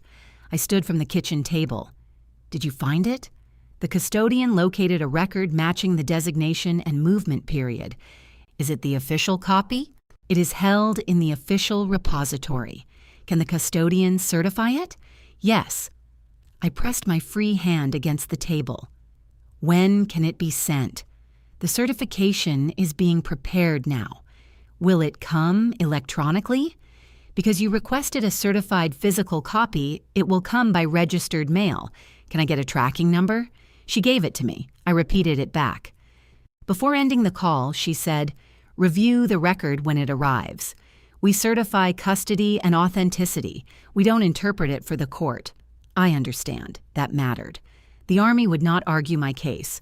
The custodian would establish what the record was. The document would speak to the fact Dean had denied. The envelope arrived 5 days later. The mail carrier required my signature. I carried it to the dining room and opened it with a letter opener. The certification page came first. Behind it was the unit log. The paper was a clean archive reproduction. The original headings remained visible. So did the unit designation and movement date. I turned one page. My name appeared in the official record. I sat down. There was no dramatic feeling. Mostly, I noticed ordinary details, an abbreviated location, a vehicle count, the kind of formatting we used because space mattered. I remembered the room where the information had been assembled, folding tables, extension cords, dust on everything. I called Mara. It arrived. Does it confirm the deployment? Yes. Does it identify you? Yes. Send me a scan today. Bring the certified copy tomorrow. I scanned each page and drove the original to her office. Mara read the certification. Then she reviewed the log. "This is useful," she said. "It's official, and it directly answers his denial." She placed it in a protective sleeve. "We have to supplement discovery." I know. Once Mara served the copy, Dean would learn exactly what I had requested. There would be no surprise at the hearing. 2 days later, she confirmed delivery to his lawyer. That evening, Dean called from a number I didn't recognize.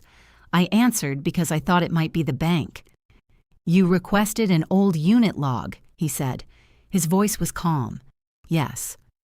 "You went through military channels to get it. I requested an official record. You're using Army resources in our divorce." The records office responded to a lawful request. "You knew how this would look." To whom? The court? The chamber? Everyone. How does an authenticated record look? Like you're trying to bury me with rank and paperwork. You denied I deployed.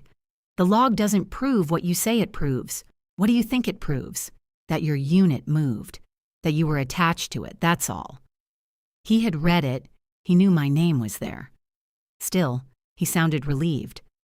Dean believed an old unit document would not outweigh the story he planned to tell. "You should speak through your lawyer," I said. "You won't even talk to me now?" "Not about disputed evidence. This is exactly what I warned people about." "What did you warn them?" "That you'd use the Army to come after my company." I ended the call. Then I sent Mara the number, time, and exact words I remembered. The log had done what I needed once. It forced Dean to acknowledge that an official record existed. Now he knew where to aim. The next morning, Mara received an emergency motion from Dean's lawyer. Dean wanted the court to stop me from taking any action against the Commercial Street property until the mortgage dispute was decided. The motion said I had threatened an immediate sale. I had not. It said my actions endangered the company, its employees, and its standing in the community. It also said I was using military influence to create pressure outside the courtroom. "What military influence?" I asked. Mara turned the pages. "He cites the unit record request. That was an official records request. I know. He also told the chamber about the dispute before I did. I know that too. Then why does this sound like I'm surrounding him? Because that's the story he wants the judge to hear first." The hearing was set for the following week. Until then, Mara advised me not to begin any sale process. I had not planned to move that quickly. Still, the motion changed my position. Dean had missed the payment. The cure period had expired. I had accelerated the balance exactly as the mortgage allowed. Now I had to defend my right to do anything with that result. The legal bill arrived 2 days later. I paid it from the account that had once held the repair money. The remaining balance was smaller than I expected. I sat at the kitchen table with the bill in front of me. The back step was fixed. The window still leaked. Outside, July heat pressed against the glass. By winter, the divorce would likely still be moving. I might not own the house then. I folded the bill and put it away. On the morning of the hearing, I met Mara near the courthouse entrance. Dean stood inside the security area with his lawyer. Martin was beside them. I stopped. "Why is Martin here?" Mara followed my eyes. "He may be a witness for the business impact. He doesn't know the company's finances. He knows what Dean told the chamber." Martin saw me and looked away. That hurt more than I wanted it to. Ruth had said he wanted the chamber to stay out of the dispute. Now he had come to court on Dean's side. We entered the courtroom. Judge Beverly Leon took the bench shortly after 9. She had silver hair cut above her shoulders and a voice that carried without effort. She reviewed the motion first. "This is not the final evidentiary hearing," she said. "I am not deciding today whether the mortgage is enforceable or whether the debt has been satisfied." Dean's lawyer stood. "We understand, Your Honor. We're asking the court to preserve an operating business from an immediate forced sale." Mara rose. "No sale has been scheduled, but the balance was accelerated under the recorded mortgage." Judge Leon looked at Mara. "Does your client intend to begin foreclosure proceedings before the final hearing?" Mara glanced at me. We had discussed the question. "No, Judge, provided the property is maintained, insured, and not transferred or further encumbered." Dean's lawyer spoke. "That condition gives Ms. Garrett control over ordinary business financing." "The recorded mortgage already restricts transfers affecting the security," Mara said. Judge Leon lifted one hand, one person at a time. The room became still. She looked at Dean's lawyer. "What evidence do you have of an immediate planned sale?" He referred to the acceleration notice and Dean's statement that I had refused to withdraw it. "That establishes a demand," Judge Leon said. "It does not establish that a sale is scheduled." He then called Dean to testify briefly. Dean walked to the witness stand. He described the building as the center of Bishop Freight. He said a forced sale would damage customer confidence and could cause carriers to stop working with him. His lawyer asked whether he had tried to refinance. "Yes." "What happened?" "The lender wouldn't proceed while ownership of the debt is disputed." I looked at Mara. Dean's own claim that the mortgage should disappear was preventing a lender from paying it. That was the strongest counterstep available to him. He had created uncertainty, then used the uncertainty to argue that I couldn't be paid. "Why is the debt disputed?" his lawyer asked. "Because the purchase money came from my company. Why did it move through Ms. Garrett's account?" "We were planning our future. She handled the savings." I watched Judge Leon make a note. Dean continued. "She insisted on formal documents because of her military background. I signed them to keep peace in the relationship." His lawyer asked about the unit log. Mara stood. "Objection. That document is not before the court today." "Sustained," Judge Leon said. "We are not trying military history at a temporary hearing." Dean's lawyer changed direction. "Has Ms. Garrett discussed using her Army connections against your company?" "No." The answer surprised me. "Has she used her military status in connection with this dispute?" Dean looked at me. "She requested Army records to support a financial story that isn't true." "That does not answer the question," Judge Leon said. Dean's lawyer paused. "No further questions." Mara's questioning was short. "Mr. Bishop, has Ms. Garrett scheduled a sale of the property?" "Not that I know. Has she contacted your customers?" "No." "Your carriers?" "No." "Your employees about this debt?" "She spoke with Karen about a proposal. About the debt?" Dean hesitated. "No." "Has she contacted the chamber board about enforcing the mortgage?" "No." "Who first discussed the mortgage with the chamber?" "I did." Martin shifted in his seat. Mara sat down. That was a visible success. Dean's own answers removed the claim that I had used outside pressure. He had admitted I contacted no customers, carriers, employees, or board members about enforcement. Judge Leon looked through the papers again. The court has a recorded mortgage, an acceleration notice, and a dispute over the origin and continued existence of the debt. she said. "There also appears to be an authenticity issue concerning military records that may be offered later. None of those matters can be resolved on this limited record." She ordered both sides to preserve the property's condition. I could not begin a sale before the final evidentiary hearing. Dean could not transfer the building, place another lien on it, or let the insurance lapse. The order did not decide who was right. It removed my immediate advantage anyway. The accelerated balance was due, but I could not enforce against the building until the court ruled. Judge Leon set deadlines for witness lists, exhibits, and objections. The final hearing date was placed on the calendar. It was far enough away to cost more money, close enough that every document now needed attention. Outside the courtroom, Martin approached me. "I didn't testify," he said. "You came prepared to." Dean asked me to explain the effect on the chamber. "What effect?" "People are concerned." "Because Dean told them to be." "That isn't fair." "Did you tell him the board removed me?" "Yes." "Did you tell him I never contacted the board?" "Yes." "Did he correct what he said?" Martin looked toward Dean. "No." "Then what did you come here to protect?" His mouth opened, but no answer came. I walked away. Dean caught up near the courthouse doors. "You heard what the lender said. I heard what you said the lender said. My lawyer has the correspondence. Then produce it. This case is the reason I can't refinance. Your denial of the debt is the reason the lender can't identify what must be paid. You could fix that today.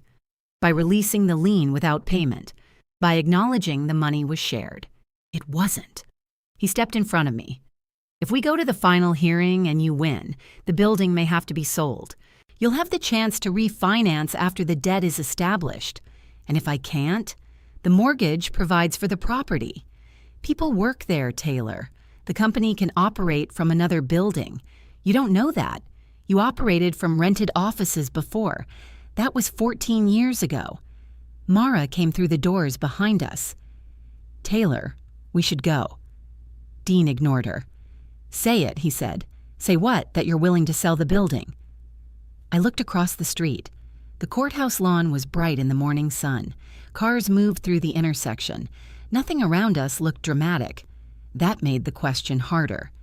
The mortgage was secured by a real place. If Dean couldn't pay, enforcement would have a physical result. Desks would move. The gold lettering would come off the glass. His employees would arrive at a different address. I had always known that. Knowing it on paper was easier.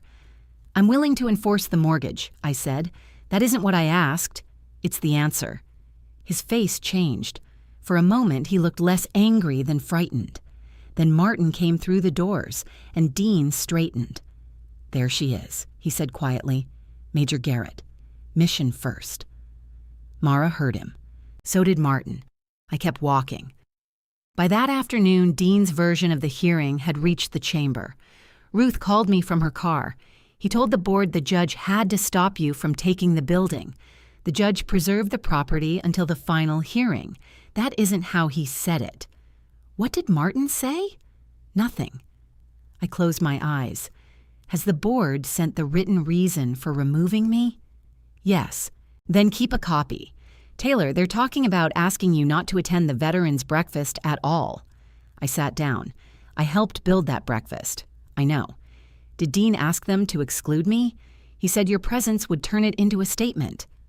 My presence? That's what he said. The cost had moved beyond a committee position. Dean had made my ordinary appearance in a room seem like an act of aggression. Are you asking me not to come? I said. Ruth took a long breath. I'm asking what you want me to tell them. I looked at the folder marked reputation.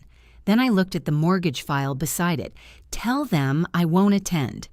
Taylor, I won't let him use the breakfast as another argument. You shouldn't have to stay away. No, I shouldn't. After the call, I wrote the date and decision in the folder. That evening, Mara sent me the proposed pre-trial order. It listed the issues for the final hearing, whether the $180,000 had been a loan, whether the mortgage remained valid, whether Dean had defaulted, whether the cure period had expired, whether I had properly accelerated the balance. It also listed the certified unit log as a disputed exhibit. Dean challenged its relevance and argued that the custodian's certification did not prove I had personally entered Iraq. Mara had written the relief we sought at the bottom, enforcement of the accelerated mortgage through payment, refinancing, or orderly sale. She called while I was reading. "We can still offer a longer payment plan," she said. "Would Dean acknowledge the debt? Not under his current position. Then no. I understand. Do you want the requested relief left as written?" I thought about the veterans' breakfast, the legal bills, the house I might lose, Dean's employees carrying boxes from the commercial street building. Then I thought about releasing a recorded mortgage because my husband had learned that shame worked better on me than payment. "Leave it," I said. I signed the pre-trial order and accepted what the clause could cost. The next day, Ruth came to the house. She carried the chamber's written notice about the breakfast. The board had decided my attendance might distract from the event. I read it at the kitchen table. "They voted?" I asked. "Yes." "Was Dean present?" "He left before the vote." "After speaking?" "Yes." I placed the notice beside the earlier letter. Ruth looked toward the dining room. The certified unit log was inside Mara's exhibit binder, not on the table. "Can you prove he's lying?" she asked. "Yes." "About the deployments?" "Yes." "Then let me show the board." "No." Her eyebrows lifted. "Why not?" "Because they aren't deciding the mortgage. They're judging you anyway." "I know. You could clear this up before the breakfast. The breakfast is over for me this year. That isn't fair." "No." Ruth leaned back. "Then why protect him?" "I'm not protecting him. It looks like it. I'm protecting the difference between evidence and retaliation." She was quiet. I folded the notice once. If I send military records around town because I'm angry, Dean will say that proves his point. More importantly, I'll be using my service to win a chamber argument. He already used it against you. That doesn't make it mine to misuse. Ruth rubbed her thumb along the edge of her cup. "What should I tell people?" "The truth, you know. I never asked the chamber to pressure him. I never contacted his customers. I never threatened his employees. And Iraq? Tell them I won't discuss evidence before the hearing." She didn't like the answer. Neither did I. A public correction would have felt good for about 10 minutes. Then the hearing would still exist, and I would have turned the log into a weapon outside the place where the claim had to be decided. Ruth put on her coat. "I saved your place card," she said. I looked at her. "Why?" "I didn't want them throwing it away. Keep it for now." She nodded and left. The final pretrial conference took place 4 days later. Judge Leon entered with a folder containing the proposed order. The certified unit log had been marked as an exhibit, but its contents were not discussed. It remained in Mara's binder. Judge Leon began with the mortgage. "Are the signatures disputed?" Dean's lawyer stood. "No, Your Honor. Mr. Bishop acknowledges signing the note and mortgage. He disputes the underlying ownership of the purchase funds and contends the obligation was later satisfied through the parties' marriage and financial dealings. Is the recording disputed?" "No." "Receipt of the default notice?" "No." "The delivery date?" "No." "The partial payment?" "The payment occurred. Did it cure the full default?" "No." Judge Leon looked down at her notes. "Then the notice period and acceleration language are not disputed as written. The question is whether an enforceable debt remained subject to those terms." Mara stood. "That is our position." Judge Leon turned to Dean's lawyer. "And yours?" That removed one uncertainty. Dean could still dispute the beginning of the loan and what happened during the marriage. He could not deny his signature, the recording, the missed payment, receipt of notice, or failure to cure. If the debt remained real, the acceleration clause applied. Judge Leon continued. "There is also a proposed military record." Dean's lawyer rose again. "We object to relevance, authenticity, and any attempt to use a unit document as proof of Ms. Garrett's personal location. Has the custodian's certification been provided?" "Yes, I will address authentication and relevance when the exhibit is offered. I have not reviewed the substantive pages. She turned to Mara. Be prepared to explain how it answers a fact placed in dispute. Yes, Judge. The conference moved to witness order and hearing time. No one from the Army would appear. The custodian's certification would either establish the record or it would not. No senior officer was coming to speak for me. I preferred it that way. The Army's job was to preserve its record. My job was to establish the debt and explain my own decisions. Outside the courtroom, Mara handed me an updated copy of the pretrial order. We have the mechanics, she said. The clause works if the debt survives. Yes. What about his claim that marriage satisfied it? He has to explain how. There's no recorded release. The payment history continued for years after the wedding. He'll say those were voluntary. He can say it. Judge Leon will compare that testimony with the documents and conduct. I glanced toward Dean. He was speaking quietly with his lawyer near the elevators. What if the judge believes him? Then the mortgage may not be enforced, and the accelerated balance would go with it. I had known that. Hearing Mara say it made the risk physical again. The original note in my safe could become a piece of paper with no practical force. Do you still want to proceed? She asked. Yes. Back at her office, we prepared my testimony. Mara asked questions the way Dean's lawyer might. Why did you require a mortgage from someone you planned to marry? Because the loan was large and the property was the reason for it. Did you trust him? Yes. Then why secure the debt? Trust didn't change the amount. Did you ever tell Dean he could stop paying after marriage? No. Did you call the money ours? Not the loan principal. Did you refer to the building as ours? Possibly in ordinary conversation. Could Dean have understood that to mean the debt was forgiven? No. How can you know what he understood? He continued making scheduled mortgage payments for almost 14 years. Mara nodded. Keep answers that short. She moved to the source of funds. I explained the savings account, the wire, and the absence of any transfer from Bishop Freight. I explained that the savings had accumulated through years of Army pay and ordinary restraint. Then she asked, were all $180,000 earned during deployments? No. That mattered.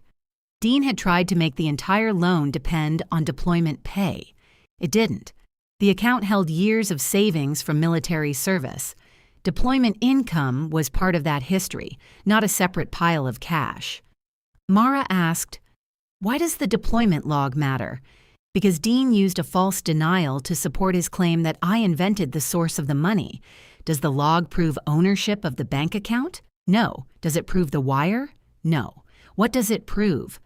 That his categorical statement about my service is false. She stopped. That distinction needs to remain clear. It will. We worked through the payment history next. Every partial or late payment was credited. Every amount Dean paid reduced the balance. I was not asking for money twice. The clause did one thing.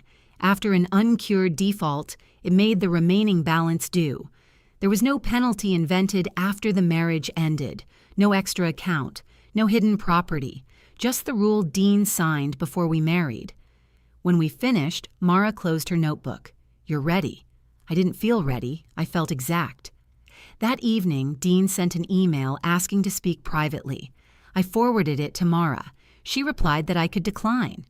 If I chose to meet, she advised using a public place and not discussing evidence without counsel.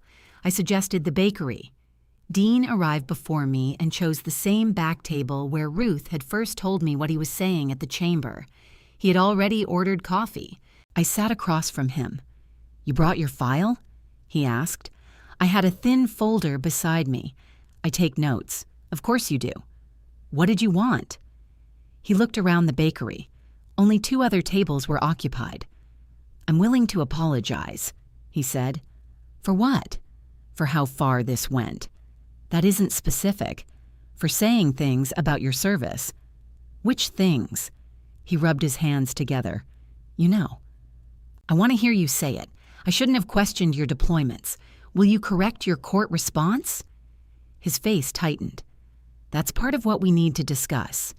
Will you? If you release the lien. I sat back. There it was. The apology was not accountability. It was another payment proposal, except the thing he offered cost him nothing. Will you correct what you told the chamber? I asked. We can tell people it was a misunderstanding. It wasn't. Taylor, I'm trying. You're asking me to trade the mortgage for a private apology. I'm asking us to end this without destroying each other. The divorce can end. The debt can be paid. I can't refinance while you keep insisting the full balance is due. The full balance is due because you didn't cure. We're back to the clause. Yes. His coffee sat untouched. He lowered his voice. If the building goes to sale, Bishop Freight may not survive. Then acknowledge the debt and prepare to refinance after judgment. You make it sound simple. It isn't simple. Then show some flexibility. I offered to review a written payment extension before the cure period ended. You refused to acknowledge the debt because it wasn't your money alone. The records say it was. You care more about a record than what happens to me. I looked at the man I had wanted home only weeks earlier. What happened next would permanently change whatever relationship remained. If I released the lien, Dean would learn that a private apology could purchase my silence. If I enforced it, he might lose the building and never forgive me. Neither choice restored the marriage. I won't release the lien, I said. Dean's eyes hardened. Then there's nothing left to talk about. There is one thing. What? If you correct the record after the hearing, do it because it's true. Don't attach a request. He stood. You already decided I'm the villain. No. I decided the debt exists. He left his coffee on the table. The morning of the final hearing, I woke before the alarm. I put on the gray jacket and low black shoes I had chosen the night before. My wedding ring remained in my purse. At the courthouse, Mara carried the exhibit binder. I carried the original note in a protective sleeve. Dean entered the courtroom in his navy suit. Martin sat behind him. Ruth took a seat near the back. Judge Leon's chair was still empty. I placed the original note beside the certified mortgage and waited for the hearing to begin. The clerk called the case. We stood as Judge Leon entered. She sat, opened the file, and told us to be seated. Dean's lawyer began. Because Dean had filed the request to declare the mortgage satisfied, he presented his evidence first. Dean walked to the witness stand and took the oath. His lawyer asked about the commercial street purchase. The company needed a permanent building, Dean said. We had money coming in, but it was spread across operating expenses and personal accounts. Why did the purchase funds come from an account in Taylor Garrett's name? She handled long-term savings for us. Were you married at that time? Not yet. Were you in a committed relationship? Yes. His lawyer showed him the note. Why did you sign this? Taylor wanted formal paperwork. Did you understand the transaction to be a true commercial loan? No. I watched Dean's face. He looked calm. What did you understand it to be? A temporary arrangement. The business money and our shared savings were being used to buy the property. Why was a mortgage recorded? Taylor insisted. She said it was how she did things. Because of her military background? Yes. Mara wrote something on her pad. Dean's lawyer continued. What happened after you married? We treated everything as shared. Did Ms. Garrett agree the loan no longer had to be enforced? Yes. When? During the first year of our marriage. Where were you? At home. What exactly did she say? Dean looked toward me. She said the papers didn't matter anymore because we were husband and wife. That conversation had never happened. His lawyer showed him the payment history. Why did Bishop Freight continue sending payments? They were transfers into our household. Taylor kept calling them mortgage payments because that was how the account was set up. For almost 14 years? Yes. Did you believe the company still owed her the full balance? No. His lawyer moved to the default. Why did you miss the installment? Cash flow. I paid payroll, insurance, and carriers first. Did you intend to avoid paying your wife? No. What happened after she sent notice? She used the mortgage to take control of the building. Did she involve her military background? Yes. How? She requested military records and made her rank part of the dispute. Why did she do that? To explain money she claimed came from deployments. His lawyer paused. Did Taylor Garrett deploy to Iraq? Dean looked directly at Judge Leon. No. Are you certain? Yes. What was her work? Administrative logistics? She traveled. She worked from offices and bases. Did she ever tell you she entered Iraq with a unit movement? Not until this dispute. That was another lie. Did you believe her deployment history explained the purchase money? No, because the deployments didn't happen. He had committed fully. There was no softer version left, no confusion about terminology, no claim that he meant combat instead of logistics. He said I had never deployed. He said the money belonged to him. He said I had forgiven a debt he continued paying for years. His lawyer sat down. Mara stood. She began with the note. You signed this document? Yes. You understood it required monthly payments? I understood what it said. You made those payments? The company made transfers. Did the payment amounts match the schedule in the note? Generally. For almost 14 years. Yes. You never wrote Ms. Garrett that the payments were voluntary household transfers, did you? No. You claim them in your company records as household transfers? I don't know how they were categorized. You're the company president? Yes. Did Bishop Freight transfer $180,000 into Ms. Garrett's savings account before the purchase? Not in one payment. Identify any payment. I don't have the records in front of me. You were asked in discovery to identify every transfer, correct? Yes. You identified none. I explained that the money accumulated over time. Name one date. I can't remember dates from 14 years ago. Name one amount. His mouth tightened. I can't. Mara lifted the recorded mortgage. You signed this before your marriage? Yes. You received the default notice at the address listed here? Yes. You did not pay the entire missed installment within 30 days? No. You received credit for your partial payment? Yes. You did not pay the remaining default before the cure period expired? No. You received the acceleration notice? Yes. Did Ms. Garrett contact any customer of Bishop Freight? No.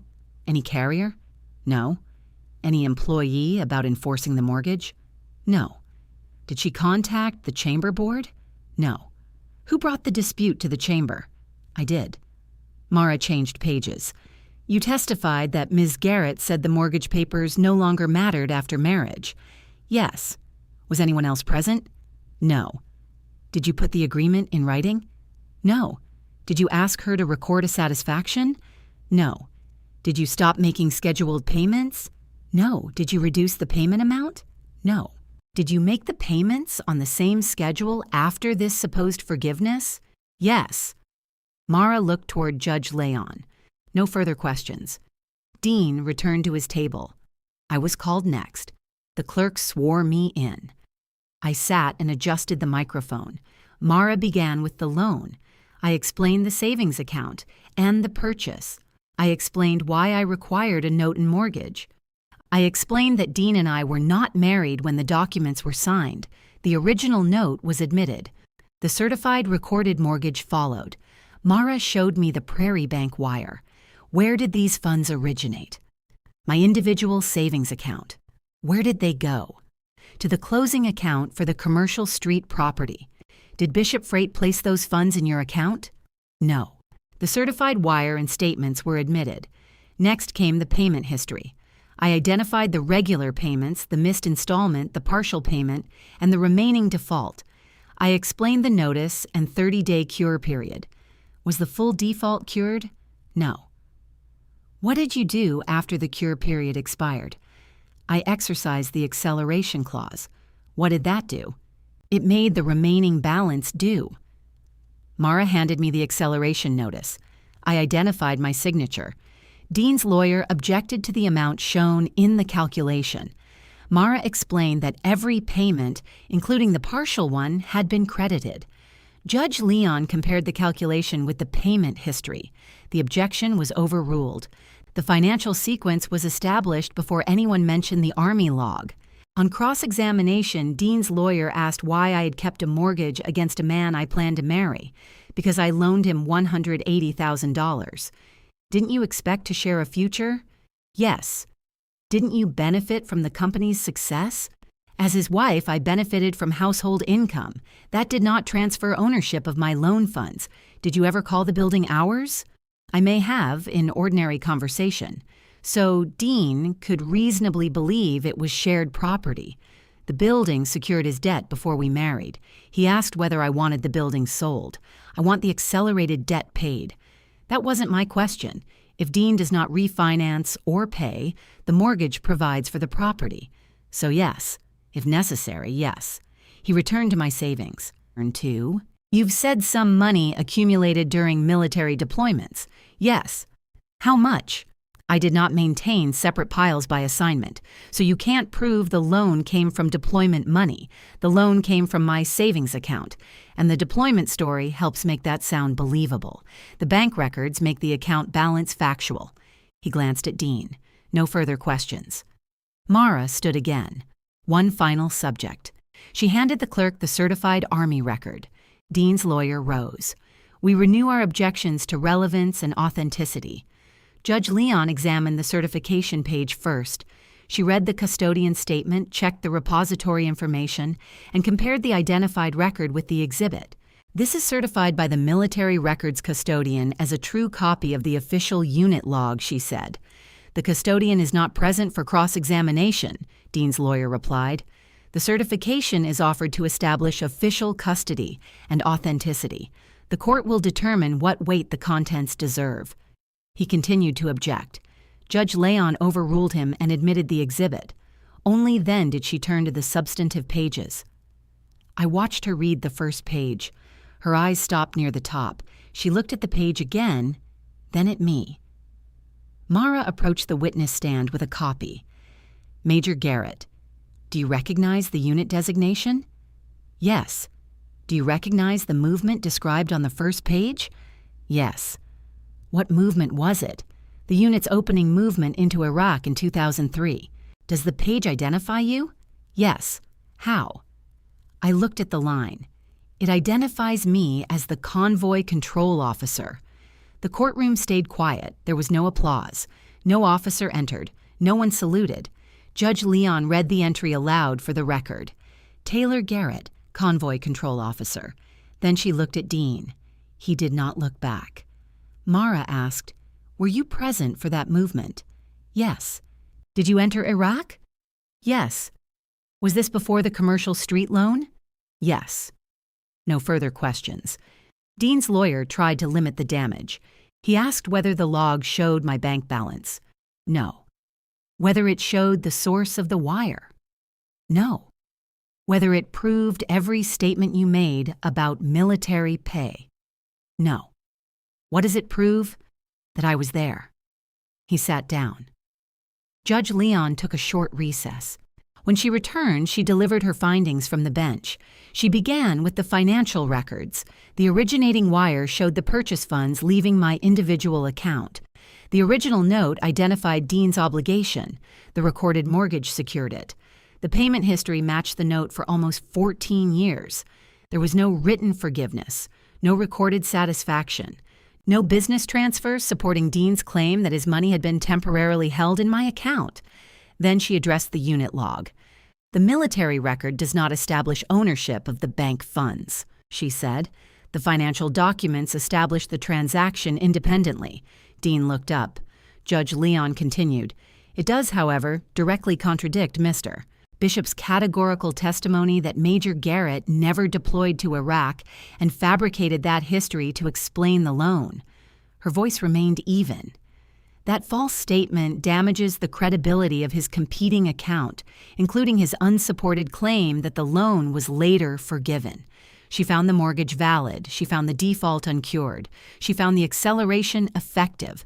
Then she stated the consequence. Dean had 30 days to refinance and pay the accelerated balance. If he did not, the Commercial Street property would be submitted for an orderly court-supervised sale. Mara touched my arm once. Across the aisle, Dean sat completely still. Judge Leon directed the lawyers to prepare the written order. The clerk entered the 30-day payment or sale deadline on the court calendar. When Judge Leon left the bench, no one moved for several seconds. Then chairs scraped behind us. Mara began gathering exhibits. I returned the original note to its sleeve. Dean stood and spoke quietly with his lawyer. Martin waited near the aisle. Ruth came forward first. She stopped beside my table. "Convoy control officer," she said. "Yes, you never told me that. You never asked." Her eyes filled, but she didn't cry. "I should have stood up sooner. You did more than most. Not at the board meeting." "No." She accepted that answer. "I'll correct it," she said. "Correct what you personally said. Don't speak for me." "I understand." That was different from promising to fix everything. Ruth had finally stopped asking what would make the room comfortable. Martin approached after her. He held his suit jacket over one arm. "I didn't know," he said. "You didn't ask." Dean was certain. So was I. He glanced toward the judge's empty chair. "The board relied on what we were told. You were told two things. You chose one. That isn't fair. You wouldn't discuss the evidence. The evidence belonged in this courtroom. How are we supposed to know that? You knew I hadn't contacted the chamber, his customers, or his employees. You removed me anyway." Martin put on his jacket. "We were protecting the breakfast. From my presence, from controversy. You made me the controversy." His face tightened. "I'm sorry you feel that way." There was no reason to continue. Martin had not come to apologize. He had come to separate himself from the result. I turned back to Mara. Martin left. Dean remained near the other table until the courtroom was almost empty. Finally, he walked toward me. He looked older than he had that morning. "You had that log the whole time," he said. "No, I requested it after you denied the deployments. You knew what it would do." "I knew what it said. You let me testify." "You were under oath." His mouth moved, but no words came. Mara stepped beside me. "Any communication about payment should go through counsel." Dean looked at her. "I know." Then he looked at me again. 30 days. Yes. You'd really let the building be sold. The order gives you time to refinance." He gave a tired laugh. "Everyone keeps saying that. Because it's the first option." He rubbed the side of his face. "I need a payoff amount. Mara will provide it." There was no apology in the courtroom. That was probably for the best. An apology given while the judge's order was still warm would have sounded like another request. Mara and I left through the side doors. Outside, reporters were not waiting. There were no cameras. Atchison moved through an ordinary afternoon. A truck stopped at the traffic light. Someone pushed a stroller across the far corner. The courthouse flag lifted once in the wind. I drove home alone. The kitchen window still stuck when I tried to open it. I changed clothes, made tea, and placed the original note back in the safe. Then I removed the wedding ring from my purse. I didn't put it on. I placed it in the top drawer of my desk and closed the drawer. The written order arrived 3 days later. Judge Leon's findings matched what she had said from the bench. The court enforced the accelerated mortgage. Dean had 30 days from the order to pay through refinancing or other funds. If he failed, the property would move into a court-supervised sale process. Mara calculated the payoff. She included the remaining principal, allowed interest and credits for every payment Dean had made. No punishment amount appeared, no extra charge for what he had told the chamber. The debt was enough. Dean's lawyer requested wiring instructions. Mara sent them.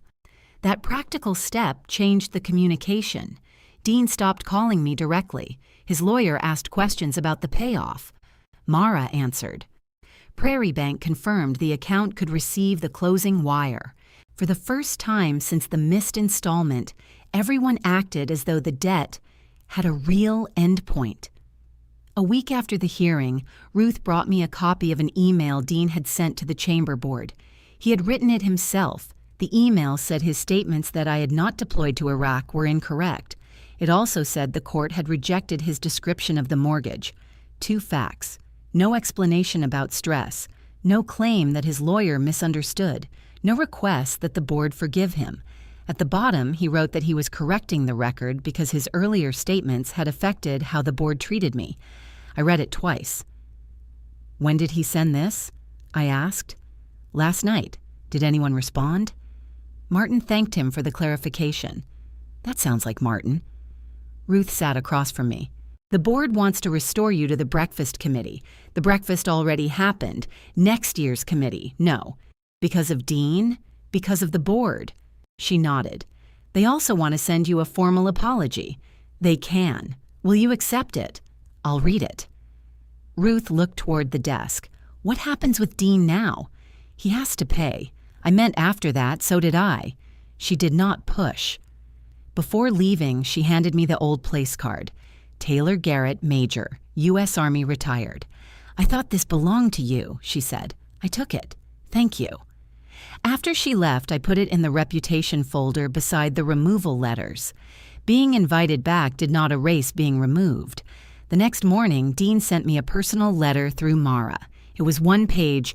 He wrote that he knew I had deployed. He admitted that he denied it because he believed the old records would not matter as much as his testimony. He apologized for using my service to attack the source of the loan. He did not ask me to release the judgment. He did not ask me to come home. The last line said he would correct any person to whom he had repeated the false statement. I sat with the letter for several minutes. Then I called Mara. "Do I need to respond?" "No. I want to acknowledge receipt." "That's fine." I wrote 4 sentences. I said I had received the apology. I appreciated the correction. Communication about refinancing should continue through counsel. I would cooperate with reasonable closing requirements. I did not write that I forgave him. I did not write that we could be friends. The apology changed one thing. Dean had finally named his own action without asking me to pay for the admission. It did not restore the marriage. 2 days later, the district court entered the divorce decree. The marriage ended without another hearing. We had already agreed on the ordinary household issues through counsel. The secured debt remained governed by Judge Leon's order. Dean collected the last of his personal belongings while I was away from the house. He left his key in an envelope on the kitchen counter. Inside, he had written, "I fixed the window latch. I tried it." The window opened smoothly for the first time in years. I stood there with my hand on the frame. It was a useful repair. It was also late. I put the key in the blue mortgage file until the financial closing was complete. The refinancing process moved faster once the judgment established the debt. Dean's lender ordered an appraisal of the commercial street property. The appraiser visited the building. Dean provided company records. The lender requested the court order and payoff statement. Mara told me the application appeared serious. "Does approval change anything we need to do?" I asked. "No. We wait for cleared funds." On the 20th day, Dean's lawyer said the loan had received conditional approval. One condition required a signed mortgage satisfaction to be held for closing. I would sign only after the funds arrived or through an agreed closing process that released the satisfaction at the same time as payment. Dean accepted that condition. That was an observable change. Months earlier, he had asked me to remove the lien first and trust him later. Now he agreed that payment and release would happen together. On the 26th day, the closing agent sent final instructions. I reviewed them with Mara. The new lender would send the payoff directly to Prairie Bank. Once the bank confirmed receipt, the signed satisfaction would be released for recording. No cash passed through Dean's hands. No promise was required. The closing was scheduled for the next afternoon. That night, I slept badly. I wasn't worried that the mortgage would disappear. The process was secure. I was thinking about what payment would end. For 14 years, that monthly deposit had connected Dean's company to a decision I made before our marriage. The default had exposed what he thought marriage allowed him to take. The court had enforced the boundary. Once he paid, the boundary would have done its work. At 2:17 the next afternoon, Prairie Bank called. "The payoff wire has arrived," the clerk said. "Has it cleared?" "Yes." I asked her to confirm the amount against Mara's statement. It matched. I thanked her and ended the call. Then I sat at my desk and looked at the original note. Dean had paid the accelerated debt before the deadline. The commercial street building would not be sold. I called Mara. The funds are clear. I'll authorize release of the satisfaction. Do it. An hour later, the closing agent confirmed that Dean's refinancing was complete and the mortgage satisfaction had been sent to the Register of Deeds for recording. Payment had ended the debt. It had not decided what Dean and I would be to each other afterward.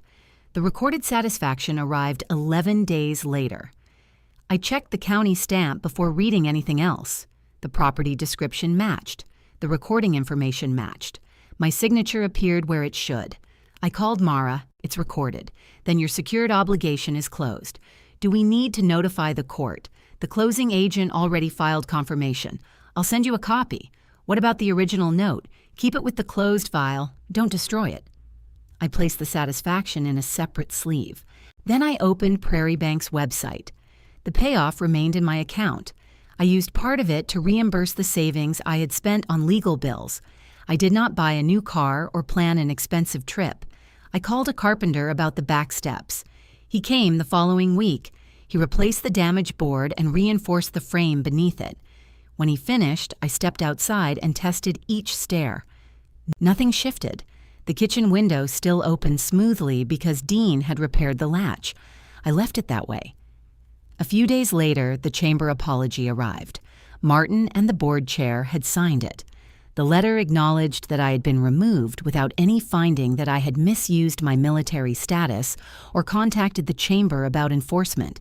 It offered me a place on a future committee. I read it once. Then I filed it beside the removal notice. Ruth called that evening. Did you get the letter? Yes. Are you going back? No. Not ever? I didn't say that. She paused. What would have to change? They would need to stop treating a calm woman with documents as a threat. That may take a while. Then so will my answer. She laughed softly. It was the first easy sound I had heard from her in months. Coffee tomorrow? She asked. Yes. At the bakery. Somewhere else. We met near the river instead. Ruth didn't ask about the hearing. She didn't ask whether I had forgiven Dean. We talked about her garden, my steps, and a veteran she was helping with transportation to a medical appointment. Before we left, she said, I told Martin I won't serve on the breakfast committee next year. You don't have to do that for me. I'm not doing it for you. I waited. I'm doing it because they removed someone without checking the facts. If I stay without saying anything, I'm part of the next time.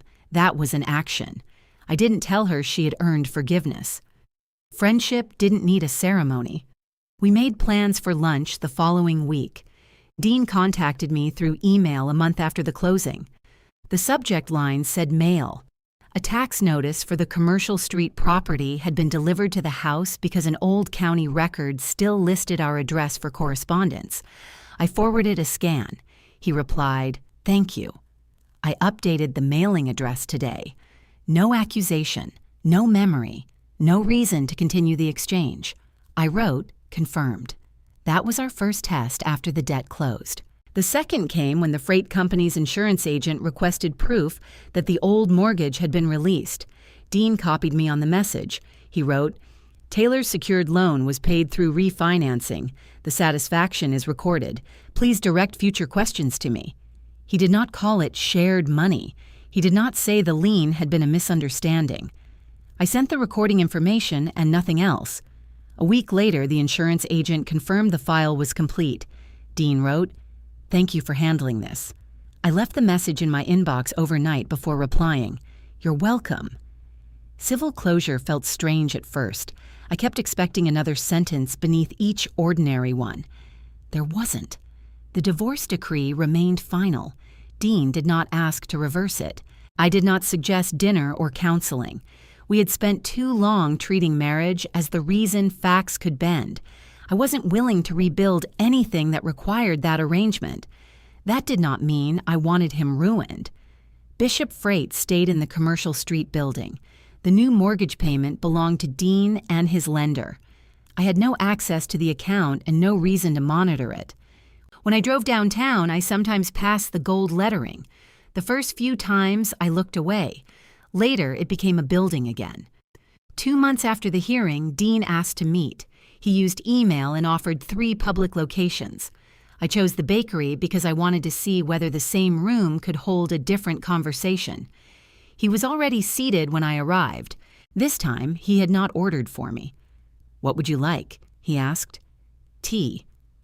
He went to the counter and returned with tea, a cup of coffee, and the receipt. He placed the receipt beside his cup. That detail almost made me smile. Dean had spent years leaving receipts in his pockets. Now he seemed determined to make even a cup of coffee traceable. "What did you want to discuss?" I asked. He folded his hands. "I corrected the chamber board. I received the email. I also spoke to Martin and the other people I told personally." "What did you say?"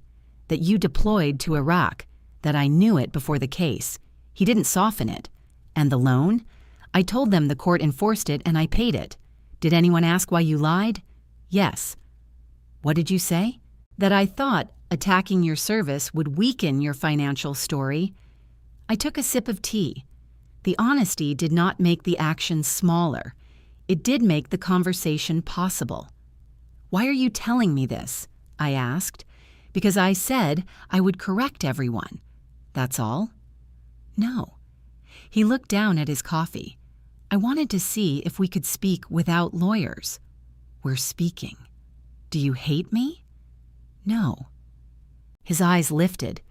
"That almost feels worse. I'm not trying to make you feel anything." "I know." He rubbed his thumb against the cup. "I kept thinking if I admitted the debt, the company would become something you gave me. It was something I helped you buy. I know that now. You knew it then." He nodded. "Yes." That answer mattered. He was no longer pretending the truth had only become clear in court. "I wanted the building to prove I had done it myself," he said. "So you erased my part." "Yes. And when the payment became difficult, you tried to erase the debt." "Yes. And me with it." He took a long breath. "Yes." I looked toward the counter. A woman was arranging pastries behind the glass. 2 men near the window were talking about road construction. No one cared that Dean had finally said the right words. That made them more useful. "What do you want from me?" I asked. "I don't know." "You need to know." He nodded again. "I'd like us to be able to speak sometimes. We can speak about necessary things." "Only necessary things?" "For now." "How long is for now? I'm not giving you a deadline." He almost laughed. Then he stopped himself. "That's fair." "No. It's uncertain." "All right." He accepted the difference. When we left, he held the door because he reached it first. He didn't walk me to my car. That was enough. 3 weeks later, he emailed about a box of Army photographs he had found among his office belongings. He listed what was inside and asked whether I wanted him to mail it or leave it with Mara. He did not use the photographs as a reason to visit. "Leave it with Mara," I wrote. He did. The box contained retirement photographs, 2 framed unit pictures, and a small envelope of old foreign coins. Nothing was missing. Inside one frame, Dean had placed a note. "These are yours." I should have treated the history that way too. I kept the note, but did not answer it. An observable action could be accepted without becoming an invitation. By early fall, I had developed a routine that did not depend on Dean's calendar. I volunteered 2 mornings each week. I met Ruth for lunch most Thursdays. I hired someone to measure the kitchen window for eventual replacement, even though the repaired latch still worked. I stopped leaving evenings open in case Dean needed me. The empty spaces filled slowly. One afternoon, Martin called. "The chamber is revising its conflict policy," he said. "What does that have to do with me? We'll require both sides to be contacted before removing a volunteer over a private dispute. That sounds sensible. We'd like your feedback. Send it in writing." He paused. "Of course." The draft arrived the next day. I marked 2 unclear sentences and returned it. I did not join the committee. Martin thanked me without calling me difficult. That was another small change. It did not restore trust, but it gave the next person a clearer process. Dean and I spoke once more before the end of the year. Prairie Bank had sent him an old automated payment notice by mistake. He forwarded it to me. "The loan is closed," I said when he called. "I know. I wanted to make sure the notice didn't affect your records. It doesn't. I'll ask the bank to remove the old instruction. Thank you." Before hanging up, he said, "Taylor?" "Yes?" "I'm glad you didn't sell the building. You paid before the deadline." "I know." He waited. I didn't tell him I was glad, too. That wasn't the point of the call. "Goodbye, Dean." "Goodbye." He corrected the bank instruction that day. No further notice arrived. The house became mine in practical ways before it felt like mine again. I moved the desk closer to the kitchen window.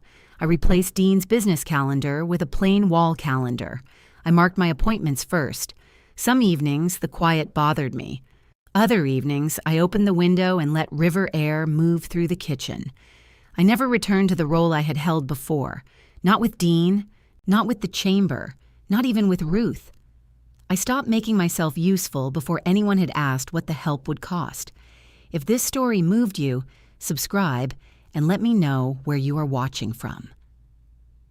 In December, Mara called to say the court file showed every required closing document. Nothing remained due. I thanked her, paid the final invoice, and carried the blue mortgage file into the storage room. The plain archive box was already open on the floor. I removed duplicate statements and kept the originals that mattered. The note went into its sleeve. The bank wire stayed behind it. I added Dean's written correction and the court order. Then I took out the 2 records that had carried the dispute from beginning to end. One showed that Dean's debt no longer existed. The other showed that my history had existed whether he admitted it or not. I placed the recorded mortgage satisfaction beside the certified unit log in a plain archive box and closed the lid.